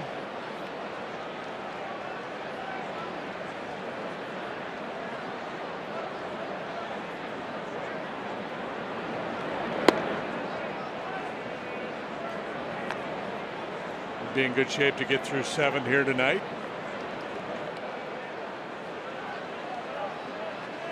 The first time in a long time, Jake did not pitch at least 5 innings. He went 4 1/3 against the Red Sox. It had been, 72 consecutive starts of 5 innings or more for Jake. Quite a run. Swing and a miss. They go 1, 2, 3 for the 3rd time this evening.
Options that Wrigley Field has to offer, like the Dell EMC Legends Suite, which includes an all-inclusive suite experience, and best of all, a visit from a former Cubs player.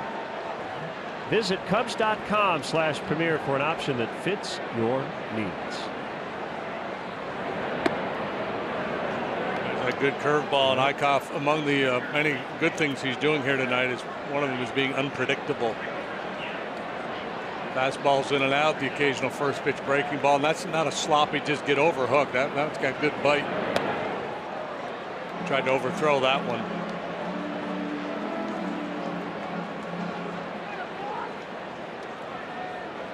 Retired 9 in a row.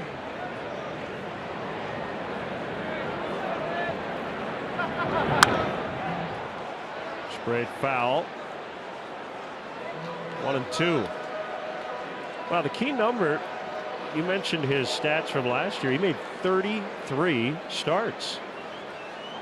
So he was able to take that ball every 5 days. That's a pretty good lettuce right there. That guy was rocking. Kick out the jams. Called strike 3 as Bryant is out.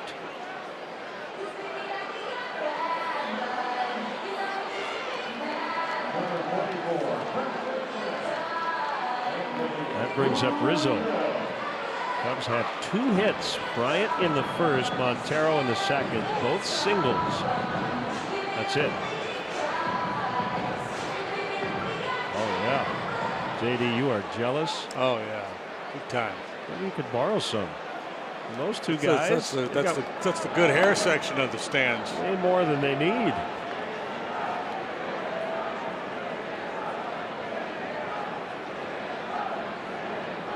Maybe they're in the musical. Is Hair playing in town? That I'm aware of. Oh, thing of beauty. Yeah, how about that? Little look at the spin single on that thing.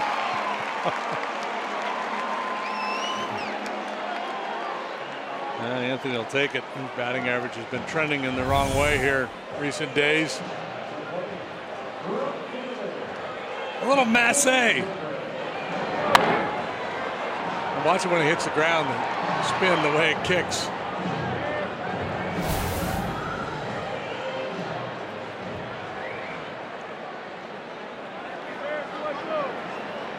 tying run at the plate in the form of Ben Zobrist. Stassi holds on Rizzo. That ball hit off the end of the bat.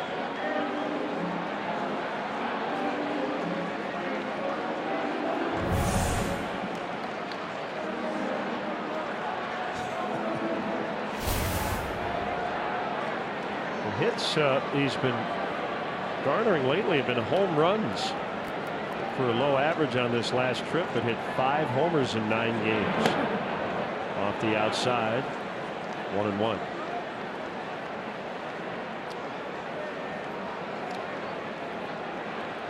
Well, Phillies playing for 2 in the middle of the diamond. If Zobrist could yank one through that hole on the right side, Rizzo could cruise on into third base.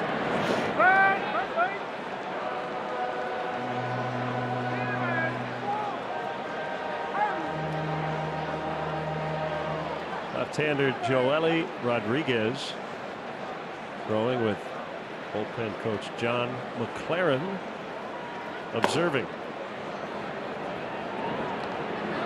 No doubt with an eye toward Hayward Montero. Should they get there in this inning? Crowd booing because Rizzo was standing on first when Eichhoff threw over.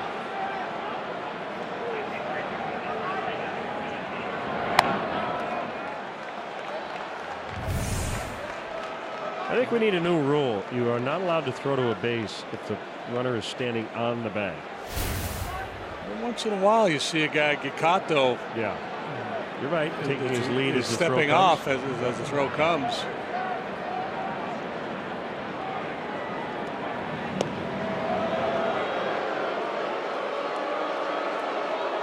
Fans in general not particularly pleased to see the pickoff throw to first.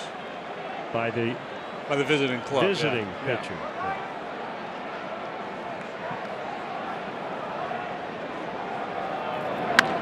Ground ball toward right. That's a base hit. Rizzo puts on the brakes. Back-to-back one-out singles. Well, not able to go first to third, but he did exploit that hole on the right side for a base hit.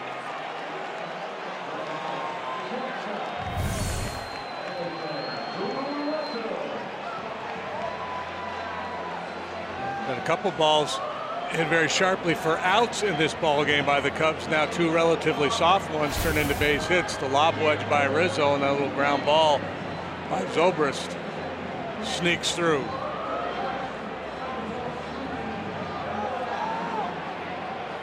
Also hit the ball well both times up. And they try to rally here in the 6th against Eichhoff, and Russell accepts a strike.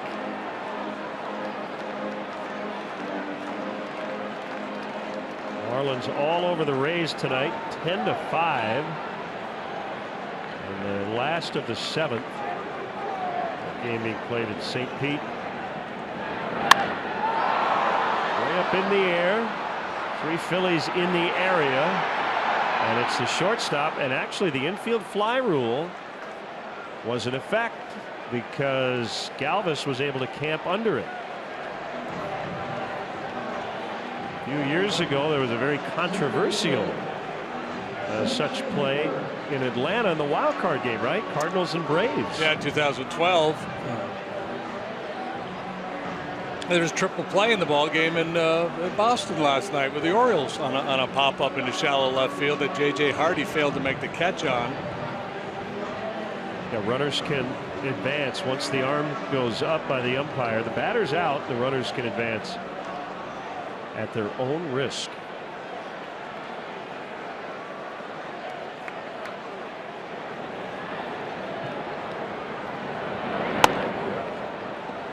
And the one that happened in the playoff game, one of the stories around that play was the reason why it was called an infield fly was that because it was the postseason, they had extra umpires, and there was an umpire down the left field line, so the play was in front of him, and where they thought, a third base umpire in his normal position would have, well, shortstop's got too far to go to get that ball. It's not an infield fly. Right.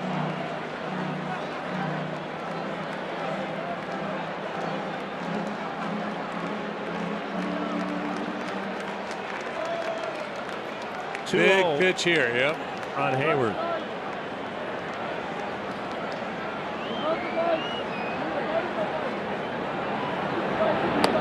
3-0. He went 3-0 on Jason last time before working his way back. Ultimately, Hayward lined out to second base. In this situation, I don't think Jason would have the green light.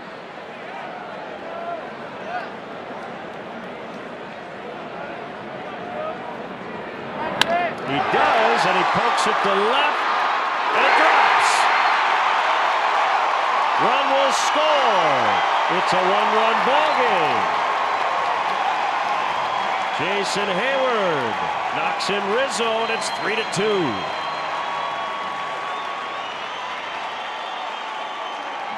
Swinging on 3-0. There's that running fastball that's off the plate and up a little bit. Hayward stays on it, hits it sharply to left. A little indecision by Nava out there. Probably made the right play. If he leaves his feet or tries to make a shoestring catch and it gets by him, the game's going to be tied.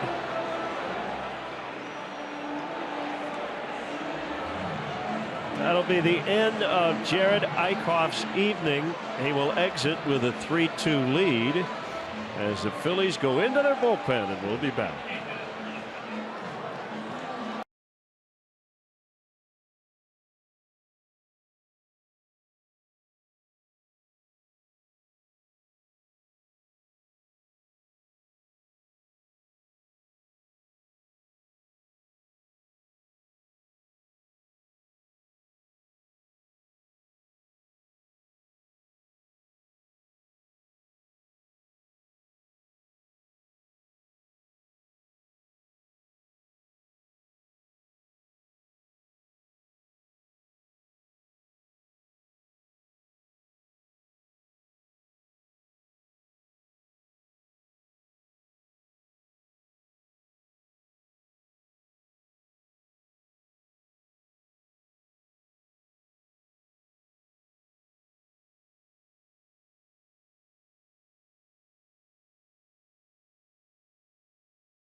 Seasonings call to the pen. Call grilling flavor up to the bigs. Left-hander Joely Rodriguez. Saw him for an inning on Monday. It was scoreless. He had a strikeout.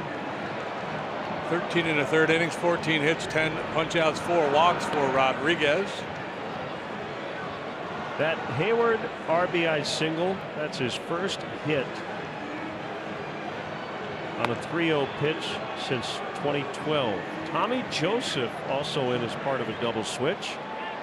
And Rodriguez will face Wilson Contreras, who will pinch hit and stay in to catch. Montero continues his good work. 1 out of 2 tonight. He'll give way to Contreras here. With a couple of men aboard. Big chance for Wilson. Rodriguez, 2-pitch pitcher, fastball that averages right around 93 miles per hour, and a slider that he throws about 40% of the time. It's fairly typical for a big league reliever. 2-pitch combo, power slider, good heater. Tying run is at second. That's Zobrist. Hayward is at first. 3-2 ball game, 6th inning. Depending on how things shake out here, everything in play for the Phillies starter Eichhoff. He could win, he could lose, he could get a no decision.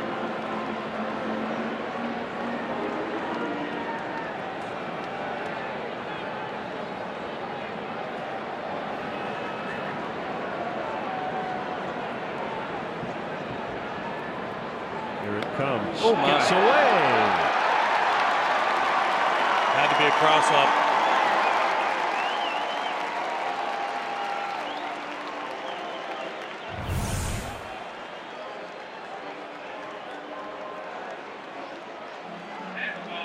Well, maybe not. Maybe not a cross-up. Maybe just boxed it.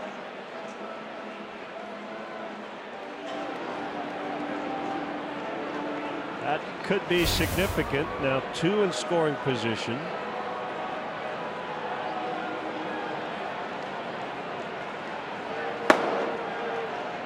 Bry Ramos up for the Phillies. Albert Almora Jr. is the on-deck circle for Arrieta. Here comes Bob McClure. We've got all kinds of stuff going on here.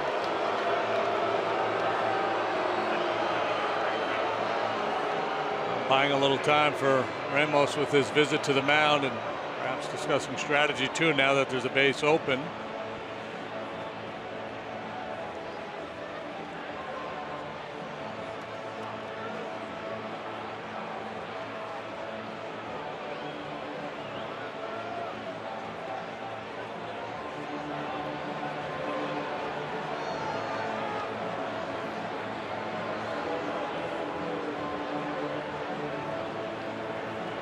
I never did see Estabrook call that pitch.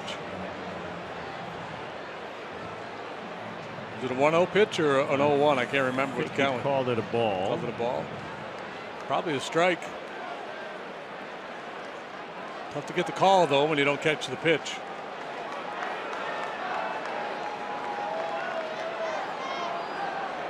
Infield stays back.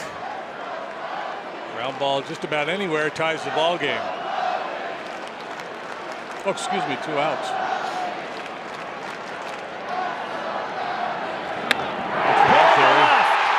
Cubs are going to take the lead.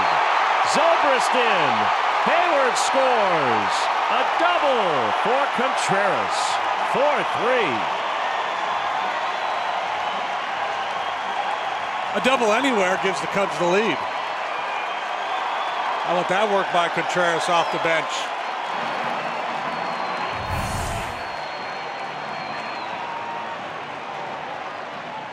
It just drops the head on that low slide ball down below the knees. Pretty swing.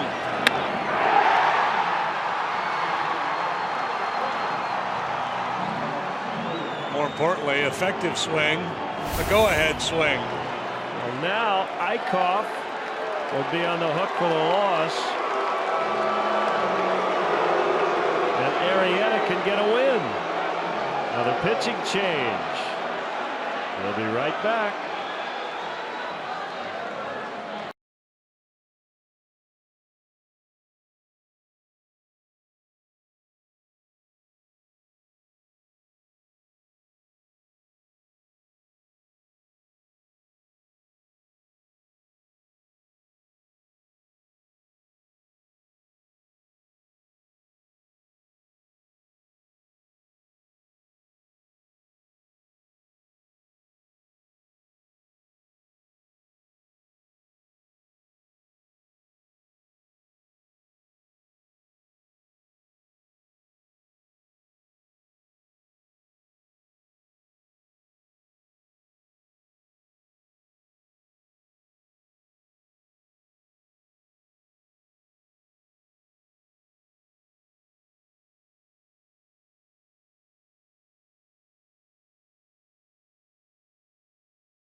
Bry Ramos third Philly pitcher this inning. Cubs now lead this ball game 4-3. Yeah, remember how it started? That little flare to left field off the bat of Rizzo. Zobrist squirts one through the right side. Hayward lines one to the left. Contreras, the big pinch hit double. After being quiet for a good stretch of this ball game, the Cubs erupt. Well, Caesar batting for Arrieta, who could notch the win. And hey, happy birthday to Win Griffiths, working tonight on his birthday. Long time cameraman here at Wrigley. Fouled away. How old is Win? There's Win right there. He's 60. He's a young 52. Or thereabouts. Birthday, Win.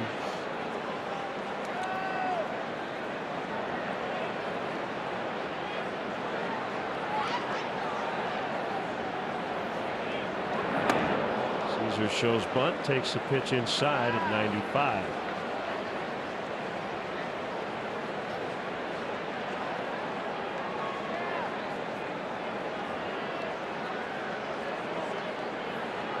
Bats have been hard to come by for Caesar. It's a tough job, man, pinch hitter in the big leagues. Especially when you don't get the occasional start. It's hard to get any rhythm. But if the alternative is not being in the big leagues, then it's a job you'll gladly accept.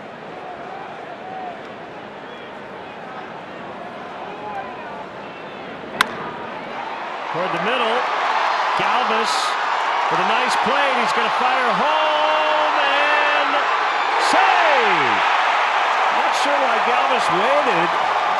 He was trying to deke Contreras, and then Wilson just kept running, and it worked. Yeah, it was a real heads-up play by Galvis initially. He knew he wasn't going to make a play on Caesar, so he looks back door to catch Contreras with a big turn of third. Contreras, thinking the ball is going to go to first base, just keeps on going. And Galvis with a late throw home bounces it off the mound, and it's that big high hop that proves to be the difference maker. That'll be an RBI single for Caesar, and I hope Willie's all right. Willie had to contort to get in.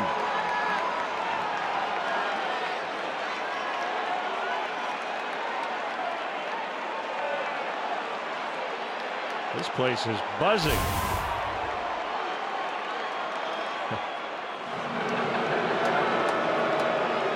Forget John Baker telling me last year, said, you know, that top 1% athlete, he said they're never catchers. He said Wilson Contreras is one of those guys. Outside corner for a strike on Baez.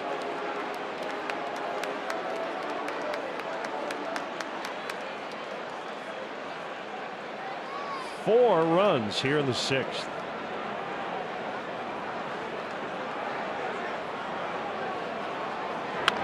Pulled into left for a base hit. Caesar stops at second. 4 consecutive 2-out hits. Kind of in keeping with what has been a theme for the Phillies this year, their starting pitching's been pretty good. Their bullpen has really struggled. They have not been able to stop the bleeding here in the bottom of the sixth. 6 hits in the inning for the Cubs.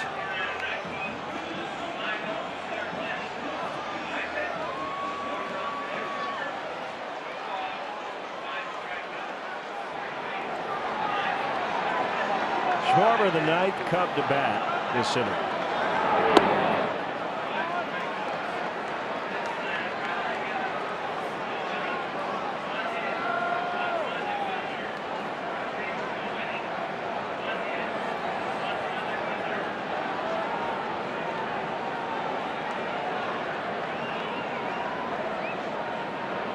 With a 1-0, gets past the catcher Knapp.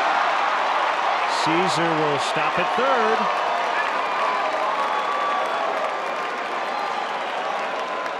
Well, there's a wild pitch to go along with the pass ball to go along with all the hitting.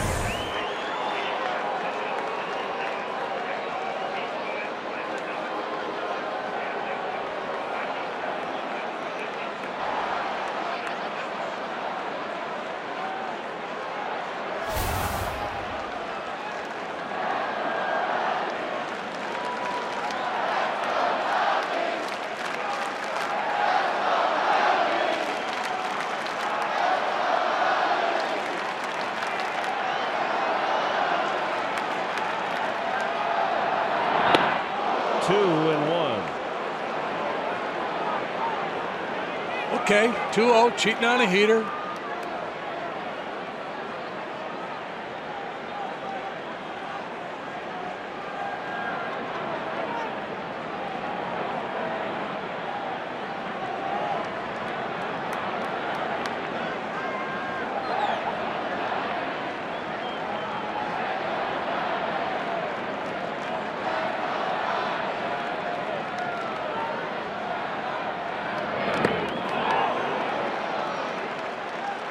Make it 3-1.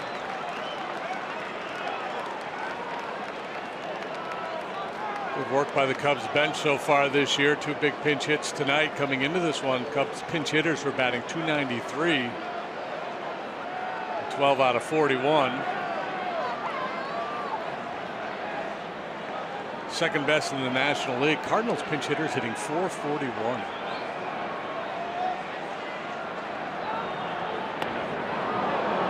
Two.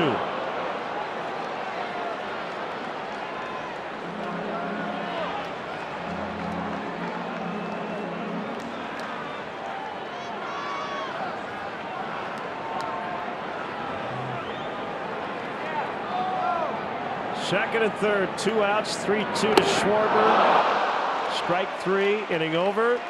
But what an inning it was. Cubs getting the lead, and adding on is Wilson Contreras with the great slide at home plate.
Cubs MasterCard debit card only available at your local Wintrust Community Bank. Go to wintrust.com/Cubs to learn more.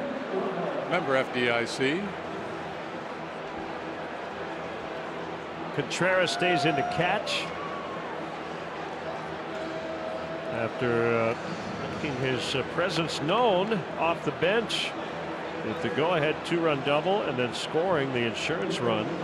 Koji Uehara making his 400th Major League appearance. All but 12 have been in relief. First one since Sunday in Boston when he suffered the loss. He did not record an out in that outing. Allowed 3 hits, 3 runs, 2 earned.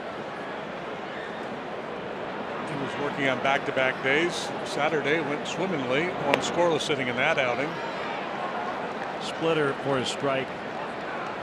I don't know if there's enough of a sample to buy it or not, but he's gotten hurt when he's worked on back-to-back days. Only done it a couple times, and he's gotten touched up both times.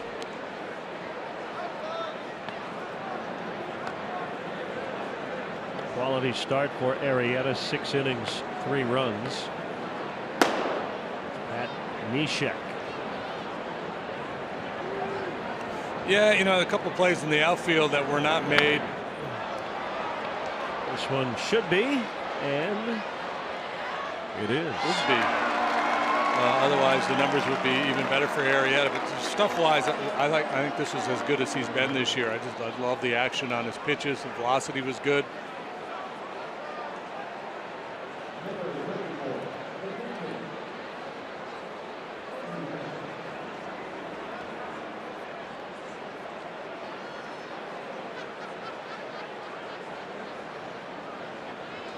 Knapp 1 for 2 with an infield hit.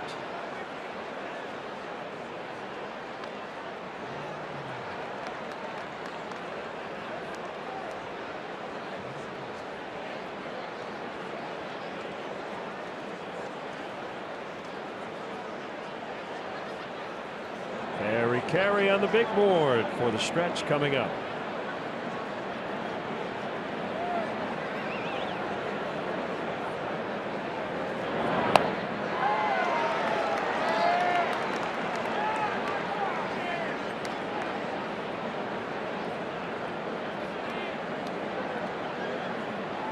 Nobody reached base against the bullpen last night.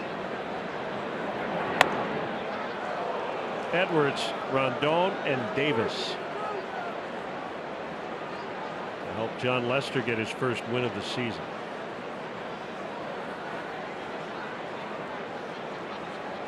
Elevate a heater. Instead, it's on the inside corner. There's strike 3. Yeah, he may have missed his spot. He may have just disregarded what Contreras wanted to do. He may have had his own idea. Sometimes as a pitcher, you do that. You don't want to shake off. You don't want to have a conversation. The catcher may say, I want you to elevate the heater. And you're thinking, no, I don't want to do that. I'm just going to throw it down. Heard of a change of pace? That's a change of place. Ooh. Joseph takes ball 1. Came into the game on defense in the 6th. Phillies won the opener Monday night. The big blow was his first inning 3-run homer.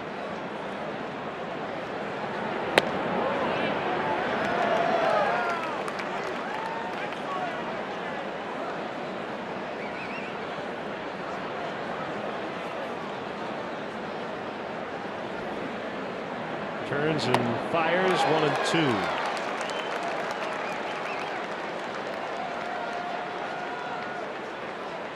Big crowd tonight, 39,335 in the ballpark.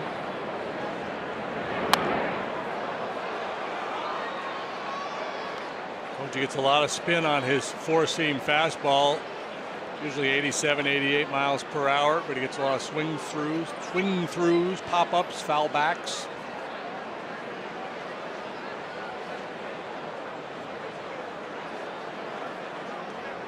Works quickly, and his 1-2 pitch is hit in the air to right field. Ben Zobrist underneath. Time for the 7th inning stretch. It is brought to you by Mazda. For tonight's stretch, please direct your attention to the outfield video boards.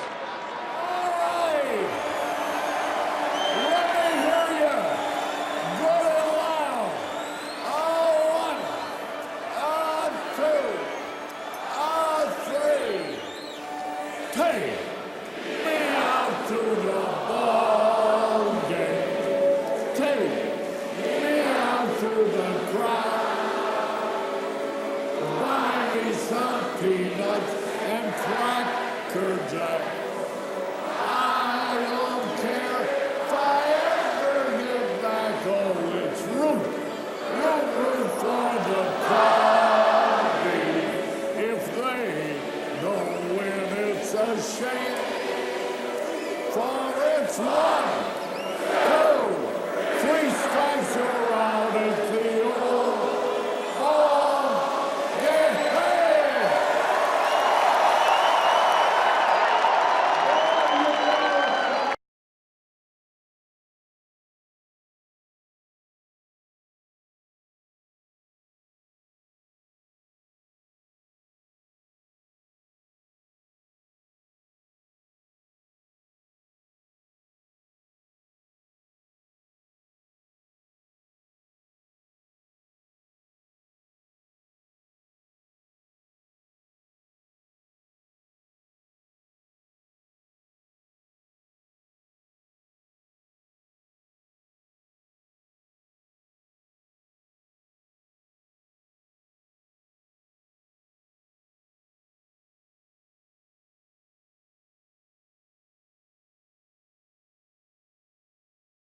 uniform for Neshek.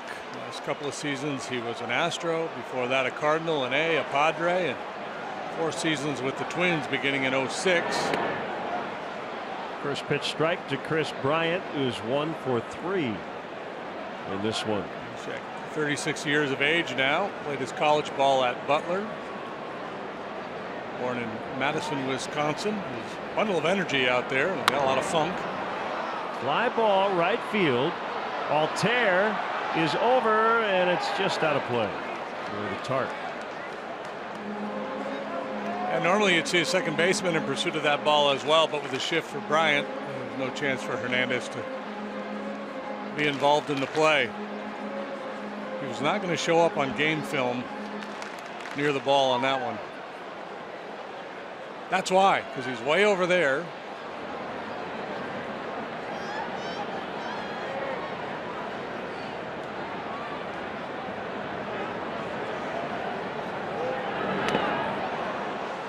Another advantage the right-handed hitters have over the lefties, even with the shift.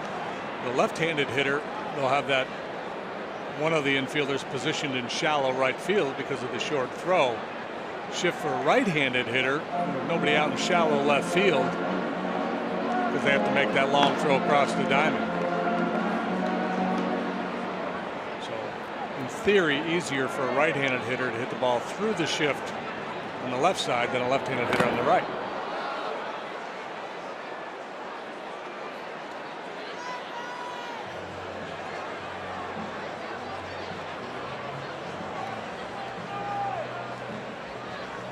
On a piece of Cubs history as part of the Cubs' ongoing effort to restore and modernize Wrigley Field, several sections of seats have been or will be removed.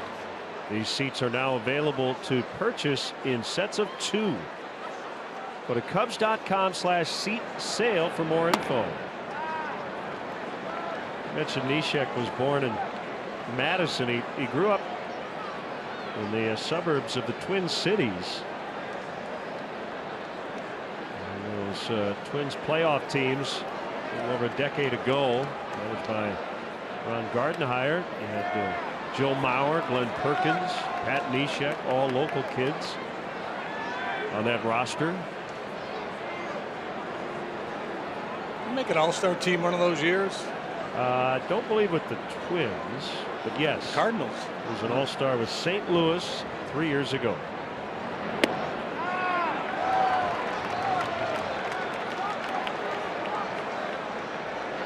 He's suffering from some kind of a wardrobe malfunction there, tugging at his pants after every pitch. It was just a little nervous tick.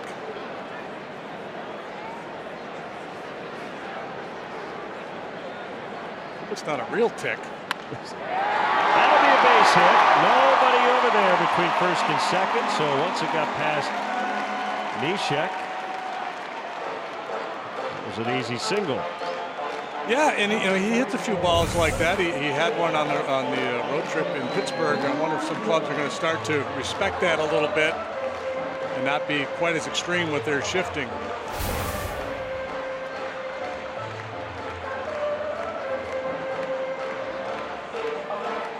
See if that little flare was the start of something big here for Rizzo. Get on a hot streak.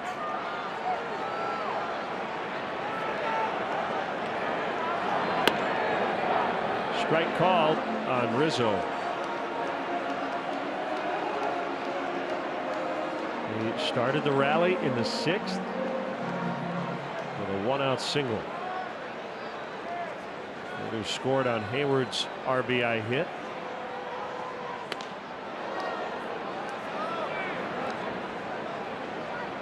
Two strikes on him.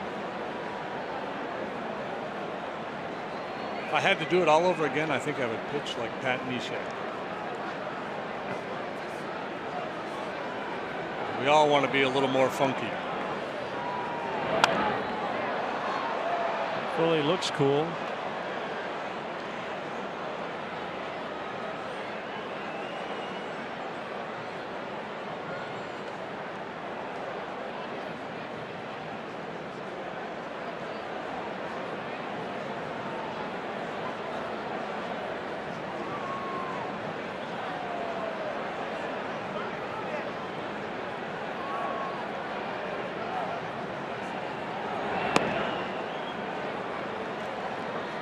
1-2.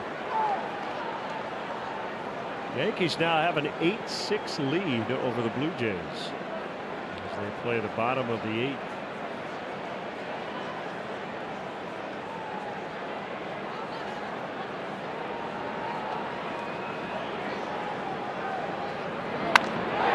Drill to center.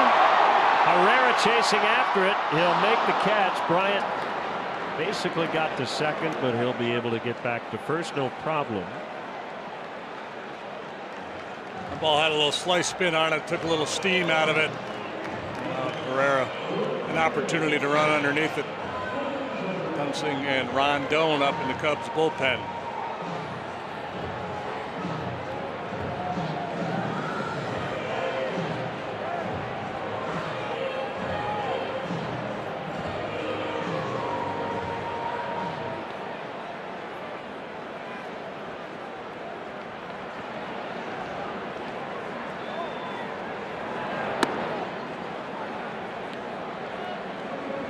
Side on Zobrist.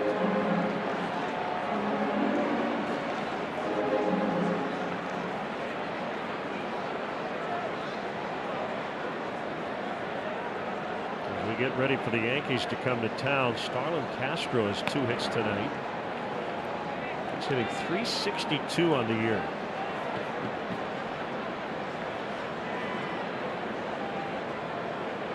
Just put Greg Bird on the DL. Time with Chris Carter.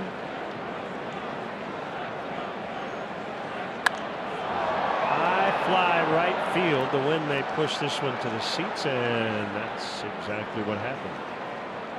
Matt Holliday hit a home run. He's a Yankee now. Hit number 5 tonight.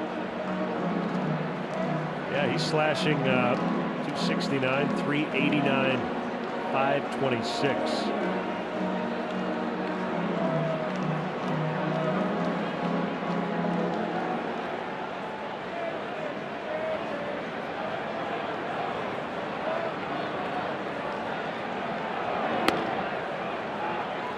Pretty intriguing pitching matchup in that one. It didn't really materialize. Marcus Stroman and CC Sabathia.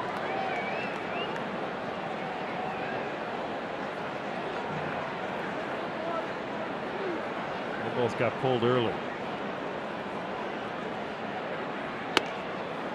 Ball 4.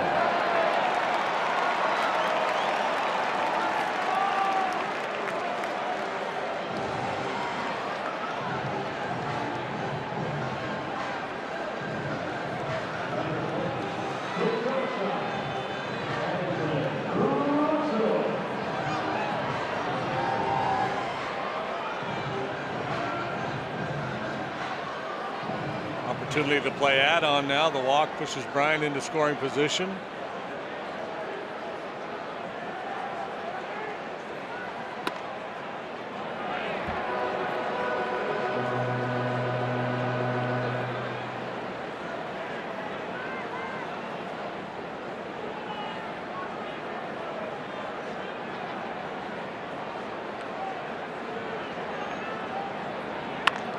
Old foul.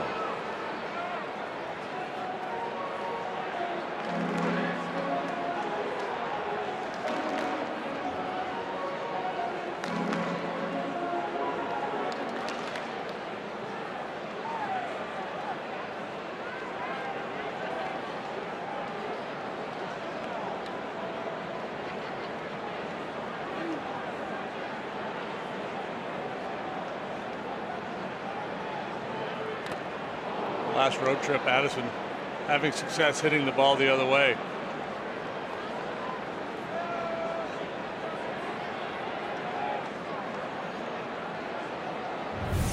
And he was so much better in this ballpark last year than on the road.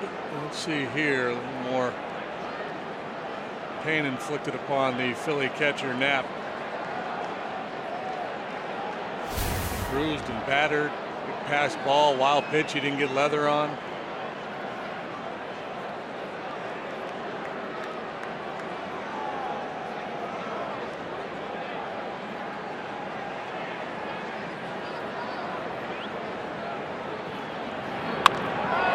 In the left. That's going to hold up for Nava. He throws quickly to second. Bryant back safely. So 2 outs. Here's Hayward.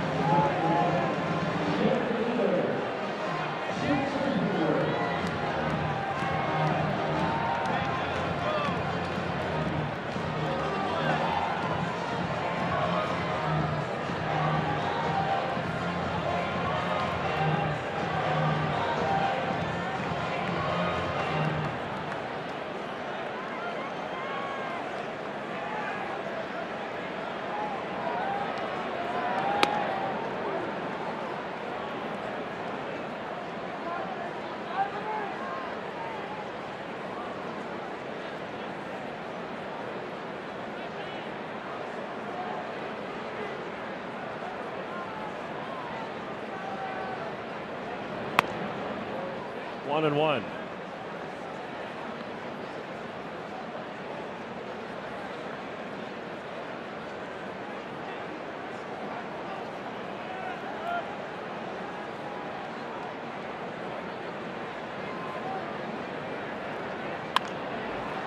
Fouled away. You know how we like to go back in time, the annals of baseball history, and find interesting tidbits. Yeah. Jack McCarthy, this is on this date in 1899. Jack McCarthy of the Pittsburgh Pirates hits a game-winning 3-run home run in the bottom of the 9th inning when his drive into the corner goes through an open door that a fan then shuts before the fielder can reach it. And that was apparently allowed back then. Well, no, the National League eventually ordered the game to be replayed, but I love it. Oh, they rolls did. through an open door and the fan closes the door. Great. Yeah, there's nothing to see here. Nobody in here, pal. State 1980, Fergie Jenkins became the 4th pitcher ever to win 100 games in each league. He was pitching for Texas that night, beat the Orioles 3-2. The other 3 before him. Jim Bunning was the first, I believe. Cy Young. Cy Young was the first. Oh. Jim Bunning was the second. And Hall of Famer Steve Carlton. Gaylord Perry. The other.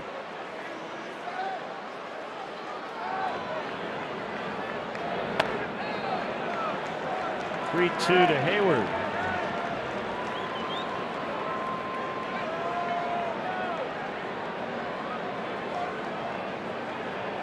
The Chicago Colts in 1896 had 9 triples in a game because the umpire created a ground rule that any ball that was hit into the overflow crowd would be a 3-base hit. Fielded by Galvis. He's got to hurry, and he does. And the Cubs strand 2 to the 8th. Cubs lead 5-3.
Now at eclicklending.com. eClick is located right here in Chicagoland and rated A+ by the Better Business Bureau. eClick Lending. Boom! Your mortgage just happened.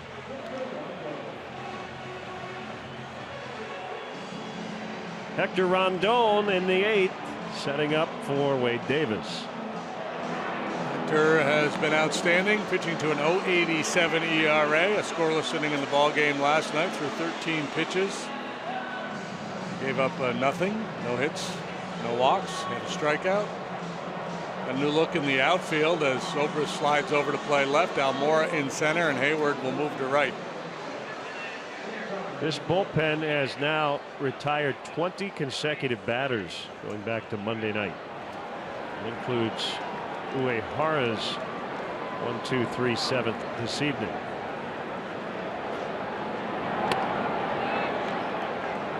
Strike one on Hernandez.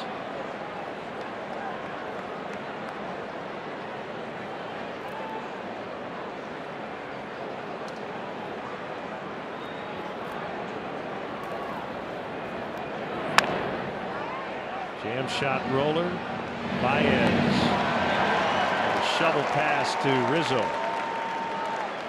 1 out, 8th inning. Navo now.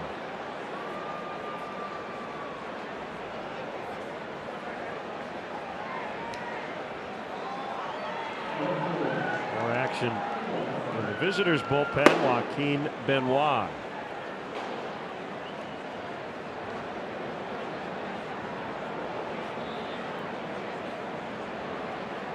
The Mets now lead 16-5 in Atlanta after scoring 7 in the 8th.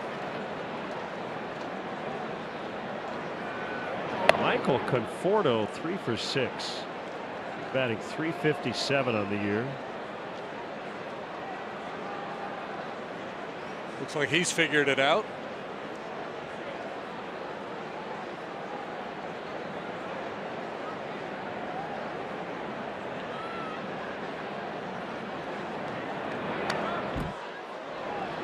Curtis Granderson's 2 for 5 in that one, but that has only gotten his average up to 137.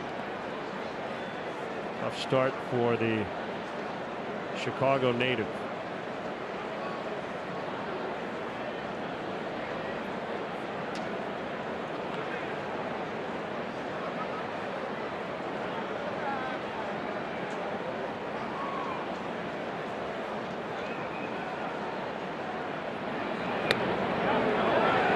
Strike 1 and 2. Good movement on that two-seam fastball from Rondon.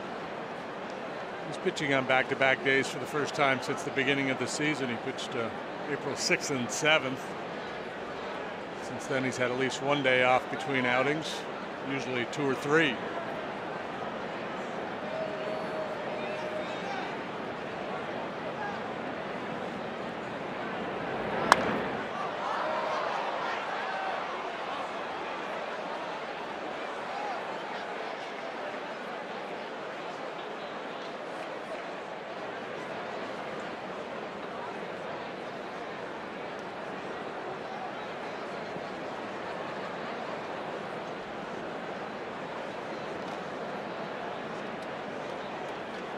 Good night to drink a little hot chocolate at the ballpark.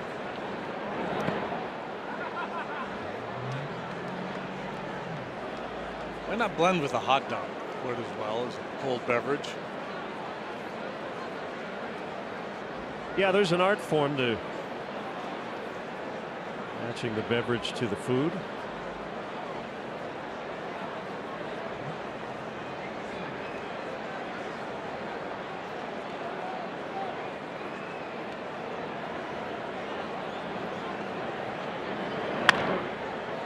Boy, he's gotten in the kitchen, as you like to say, a couple of times for pretty weak ground ball outs. Lively stuff. RBI Baseball 2017 returns with fast-paced, pick-up-and-play MLB action packed with all your favorite MLB teams, players, ballparks, and much more. Get RBI Baseball today for Xbox One, PlayStation 4, and mobile devices. Learn more at rbigame.com.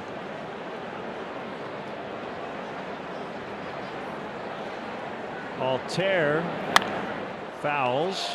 He's 0 for 3.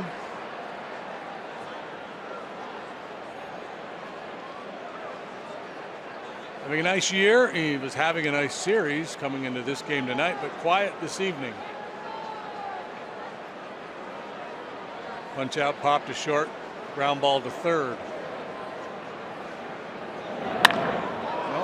Gapper just to the left of the 368 sign.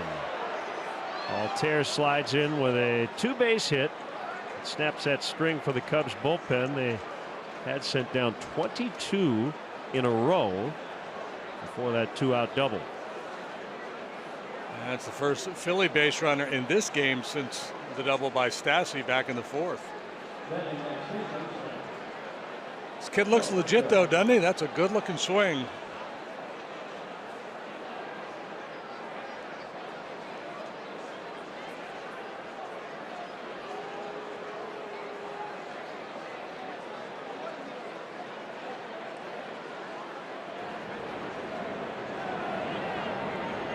Tying run at the plate. It's Franco.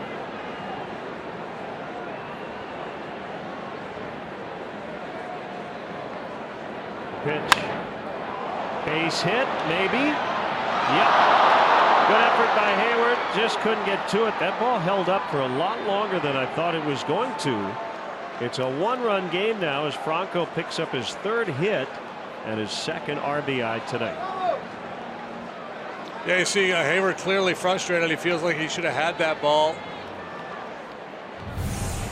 But I think he's thinking the same thing you were thinking, that it hung up there a little bit longer than he originally anticipated.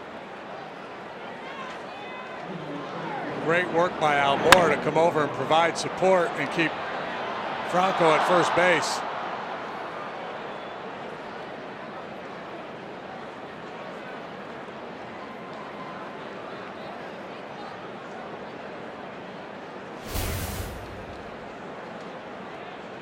Chris Bosio at the entire Cubs infield.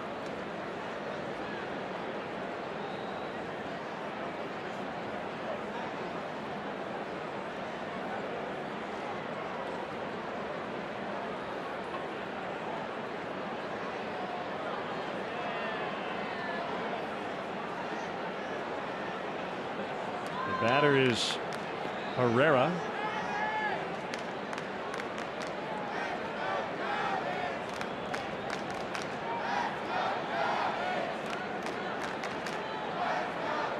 The 2nd earned run charged to Rondon this year.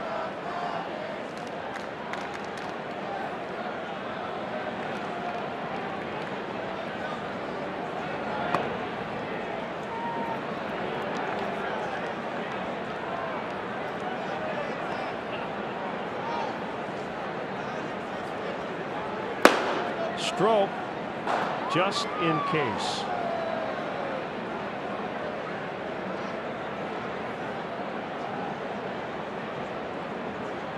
Rondon's 1-0. He's down. It's 2-0. The games have gone final. Yankees did beat the Jays 8-6. Marlins besting the Rays 10-6.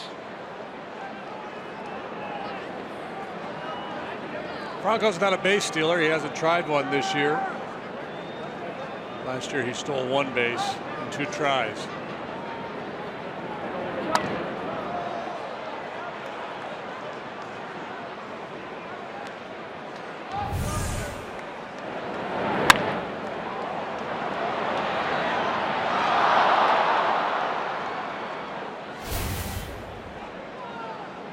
Catch probability there measured at 38%.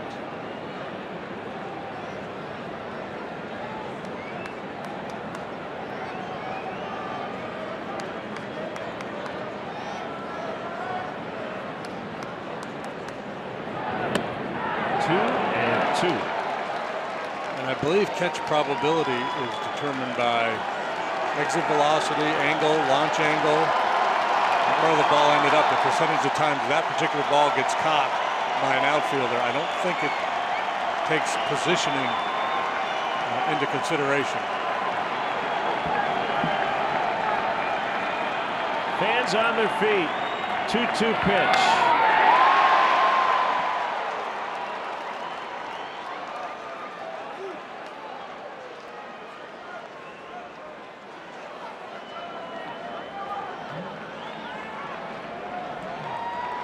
Is a little scary in these situations. He takes some funky swings, but he also hits.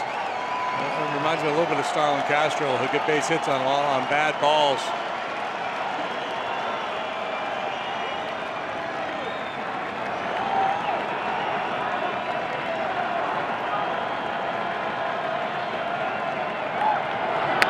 Look out!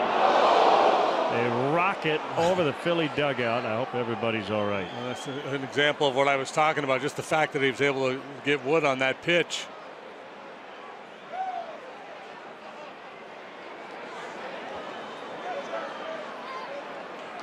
Number 6 there on our Honda pitch cast where that pitch was. Just amazing that he was able to make contact. Yeah, how about contact probability? Probably would have been about 8%. 2-2 on him. Runner at first, a 1-run game late. 3-2. Franco holding.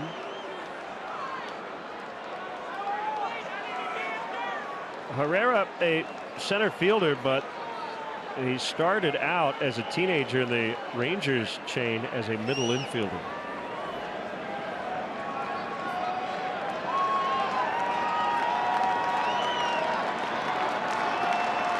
Pitcher spot is next for the Phillies. They've got Andres Blanco out on deck.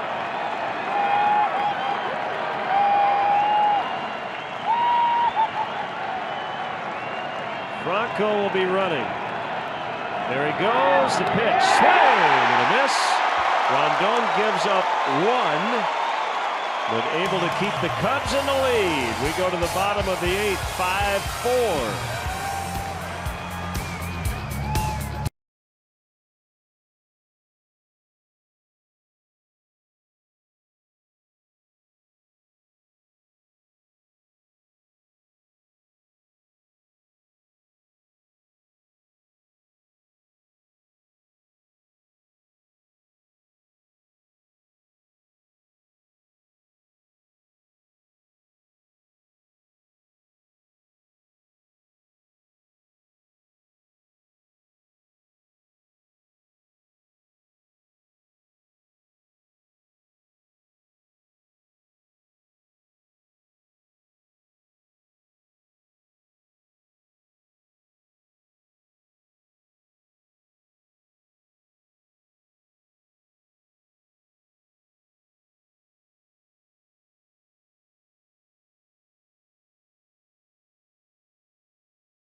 Beverage Depot, and Wilson Contreras has only been in the game for a couple of innings, but a pinch hit go-ahead RBI double in the 6th, and then this base running maneuver to give Matt Caesar an RBI infield single. Beverage Depot is the official champagne provider of the Chicago Cubs. You talked about your conversation with John Baker. Baker talked about his athleticism. A reckless decision there, but his athleticism bails him out. The speed and then the ability to avoid the tag at home plate. He is Mr. Energy. Here comes Joaquin Benoit. He's been at this a long time. 39 years of age now. 0-1 with a .231 for the veteran right-hander. Broke in with the Rangers way back in 2001. And for just about his entire career, he has worn that number 53.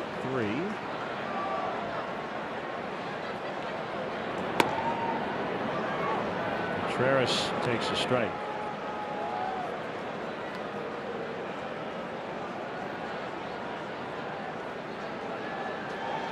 Still rush it up there in the mid-90s. Always had a real good changeup. Also throws a slider.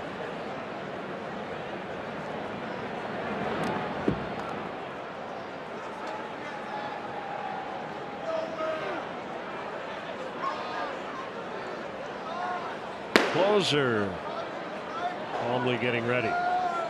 6, 7, and 8 due for the Phillies in the ninth.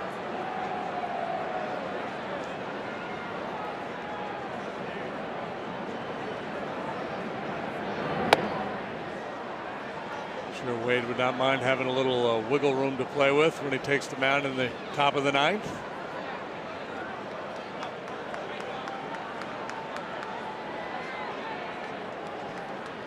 To that end, a leadoff double would work just fine here.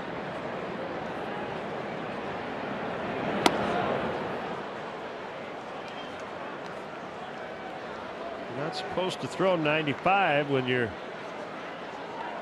39.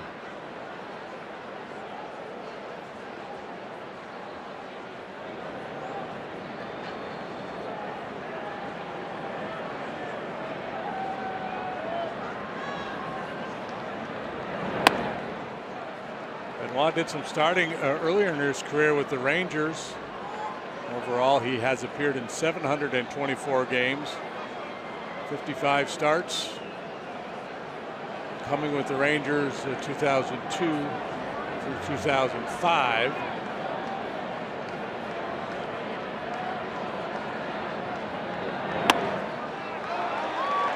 Leadoff walk.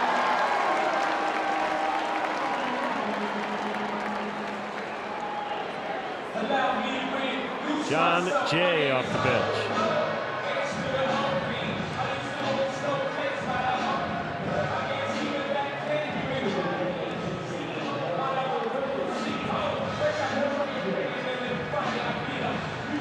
Talk about the good work by Cubs pinch hitters, and Jay's been top of the pack. 5 out of 10 in the pinch so far for Jay this year.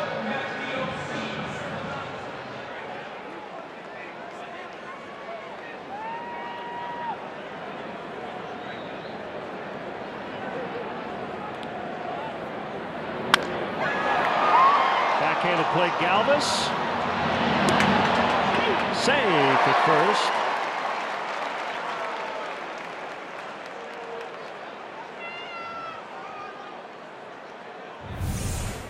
Pretty play by Freddie Galvis, down to his knees to stop the momentum so he can turn and make that feed to second base. It's a very good feed to Hernandez. The turn. I think that's going to be challenged, and I think it's going to be overturned. Yeah. That'll be a 6-4-3. What a double play turn Yeah, it was. that's pretty slick.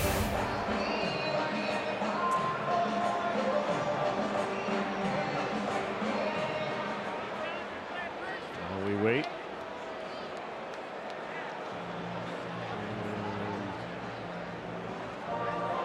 They will challenge it. Let's check out our hefty Cubs home run leaders. Pretty good race at the top. No surprise there. Here early in the season. Freddie Galvis is an outstanding defender. He starts the double play. Here you see the end of it. Jay reaching for the tape at the end of the sprint, but it looks like the ball beat him by just a hair.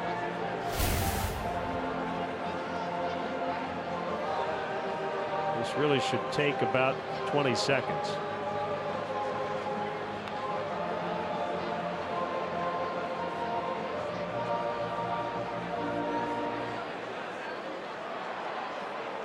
6-4-3, 2 outs, and it'll bring up Baez.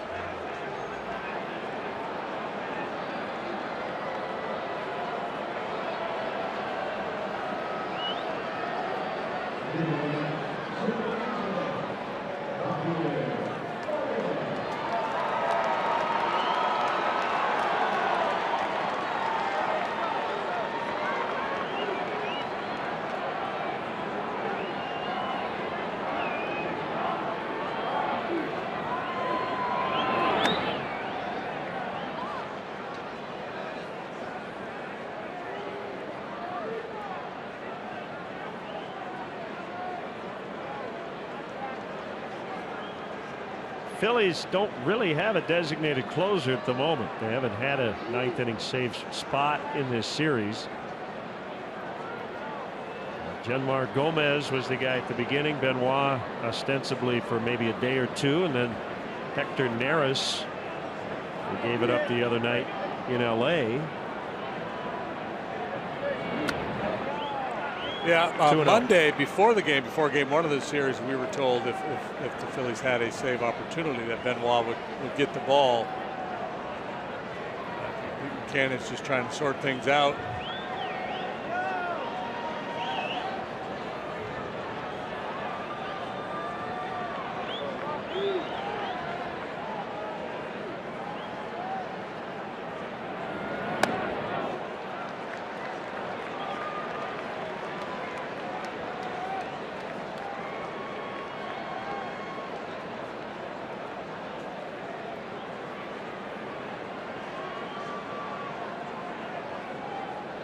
All right, Javi. Pull out the driver, see how far you can hit it.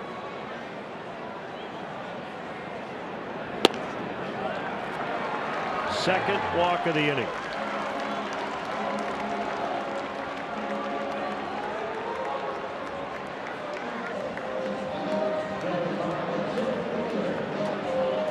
Baez is one of those hitters, I'm sure, in their meetings when they talk about Javi, they say if you get ahead of them, you can get him to chase, you can expand the zone, but you got to get ahead.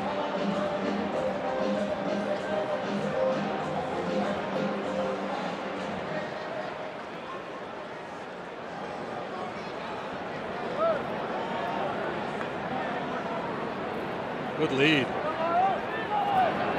Takes off, and he is saved. I could tell he had a very aggressive lead. 2 outs, 1-run ball game. Yeah, go early, get into scoring position, give Almora a chance.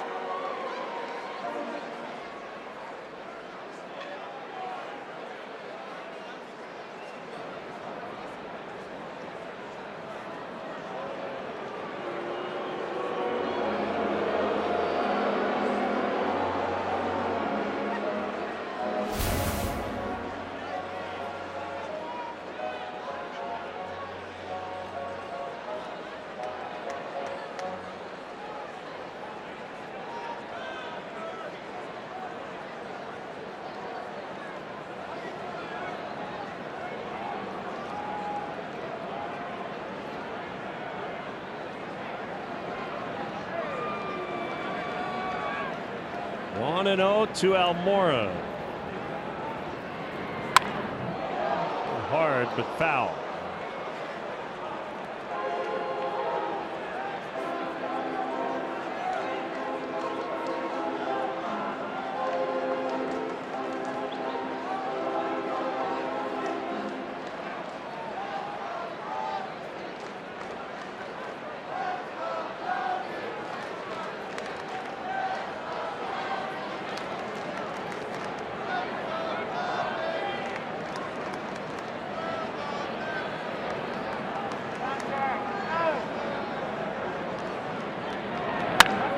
Ball to second. Knocked down Hernandez. He's got time. And we go to the ninth. It's the Cubs 5, the Phillies 4.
Back here at Wrigley Field on a cool but clear night in Chicago, and the Cubs trying to wrap up a 5-4 win, and they have handed the ball to their new closer Wade Davis. First impression has been really good.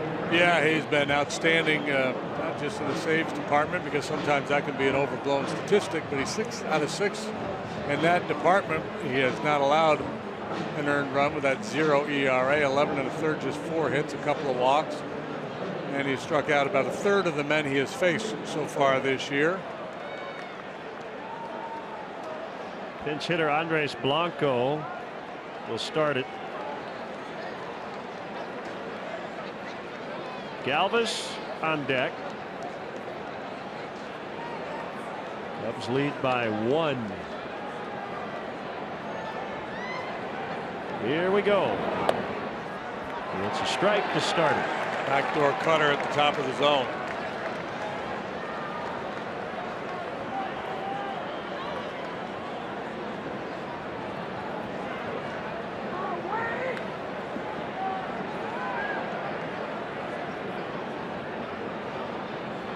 Wants to start over. Not sure what Davis wants to throw here. He asked for cutter in. Didn't want that. Backdoor cutter. Didn't want that. Tried the curve. Nope.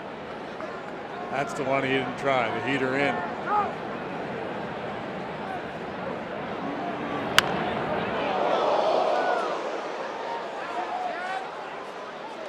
Didn't quite get it in on his hands, but he beat him at 96.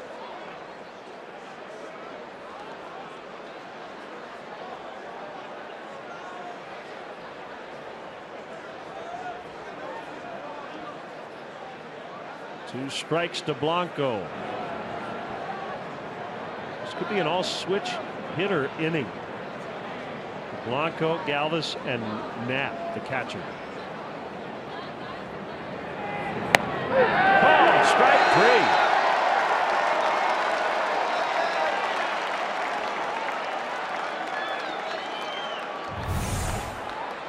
Backdoor cutter settles right over the outside corner. Beautiful pitch. See Blanco starting to open up that front side. He was looking in.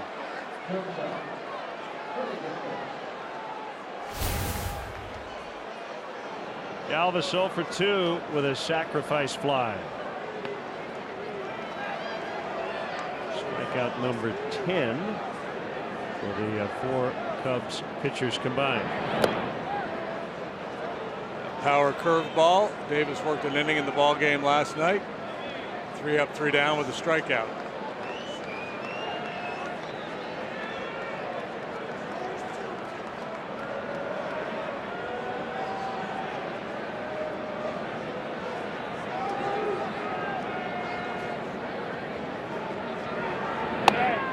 Winner tonight will have a chance to take 3 out of 4.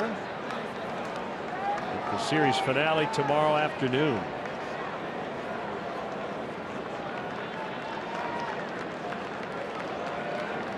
Galvis has the look of a slap hitter middle infielder, but he found his power stroke last year. He had 20 home runs.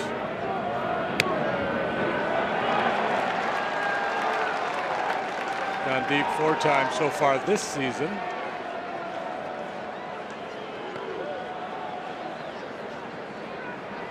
That includes Monday night.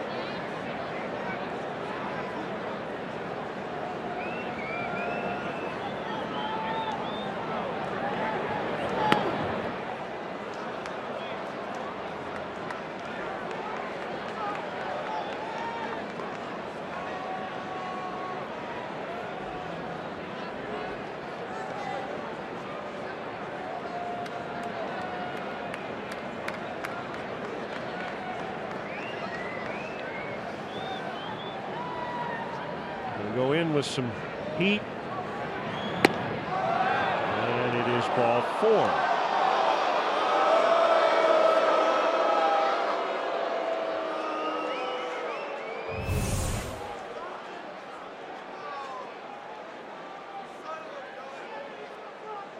Awfully close, maybe just a little bit inside. Shortening up as if to bunt on 3-1. I'm if he's just going to take all the way there. I'd really be surprised to see him actually bunt the ball on 3-1.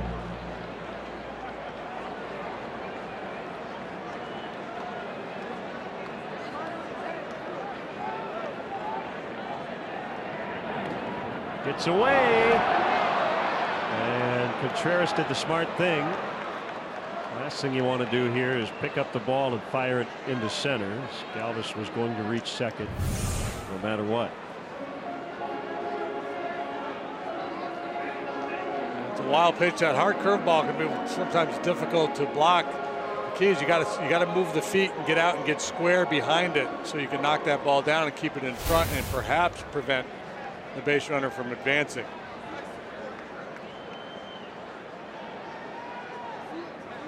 So the Phillies will have a couple of shots at tying it up with that runner in scoring position. 1-0 on Knapp. In the air, Almora underneath. That's number 2. And it'll bring up Tommy Joseph. And that will bring everybody in the ballpark to their feet.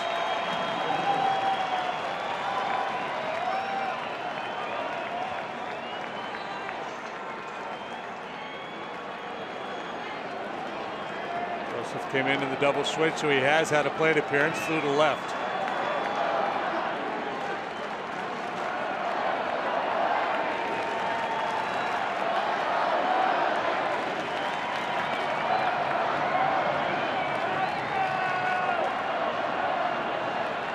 Davis to the plate. Foul strike.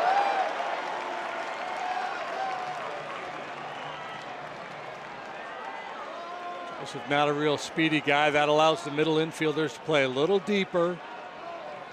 The key here is just to, if you can't make a play, knock the ball down, keep it in the infield, prevent Galvis from scoring the tying run.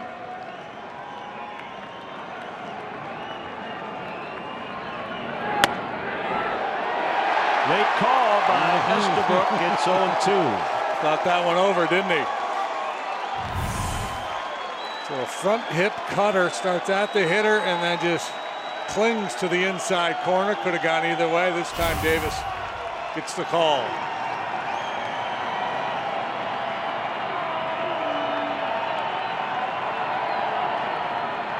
The 0-2. Swing and a miss. Cubs win. Cubs win a 1-run nail-biter. 5-4 the final. Well, as has happened so many times this year, the Phillies got the jump, but the Cubs come back. Arrieta, 6 solid innings here tonight to pick up the W. A little hiccup by Rondon, but otherwise the bullpen outstanding. Boy, Davis is such a pitch maker. Great example of it there, that final pitch. Contreras calling for that elevated fastball up and away, and he put it right where Contreras wanted it, who had a big night coming off the bench with a huge pinch double. So the first place Cubs improved to 15-12. 2-1 on the homestand. Phillies dropped to 12-14 with the loss. Chance to win the series tomorrow. Zach Eflin for the Phils. John Lackey will go for the Cubs.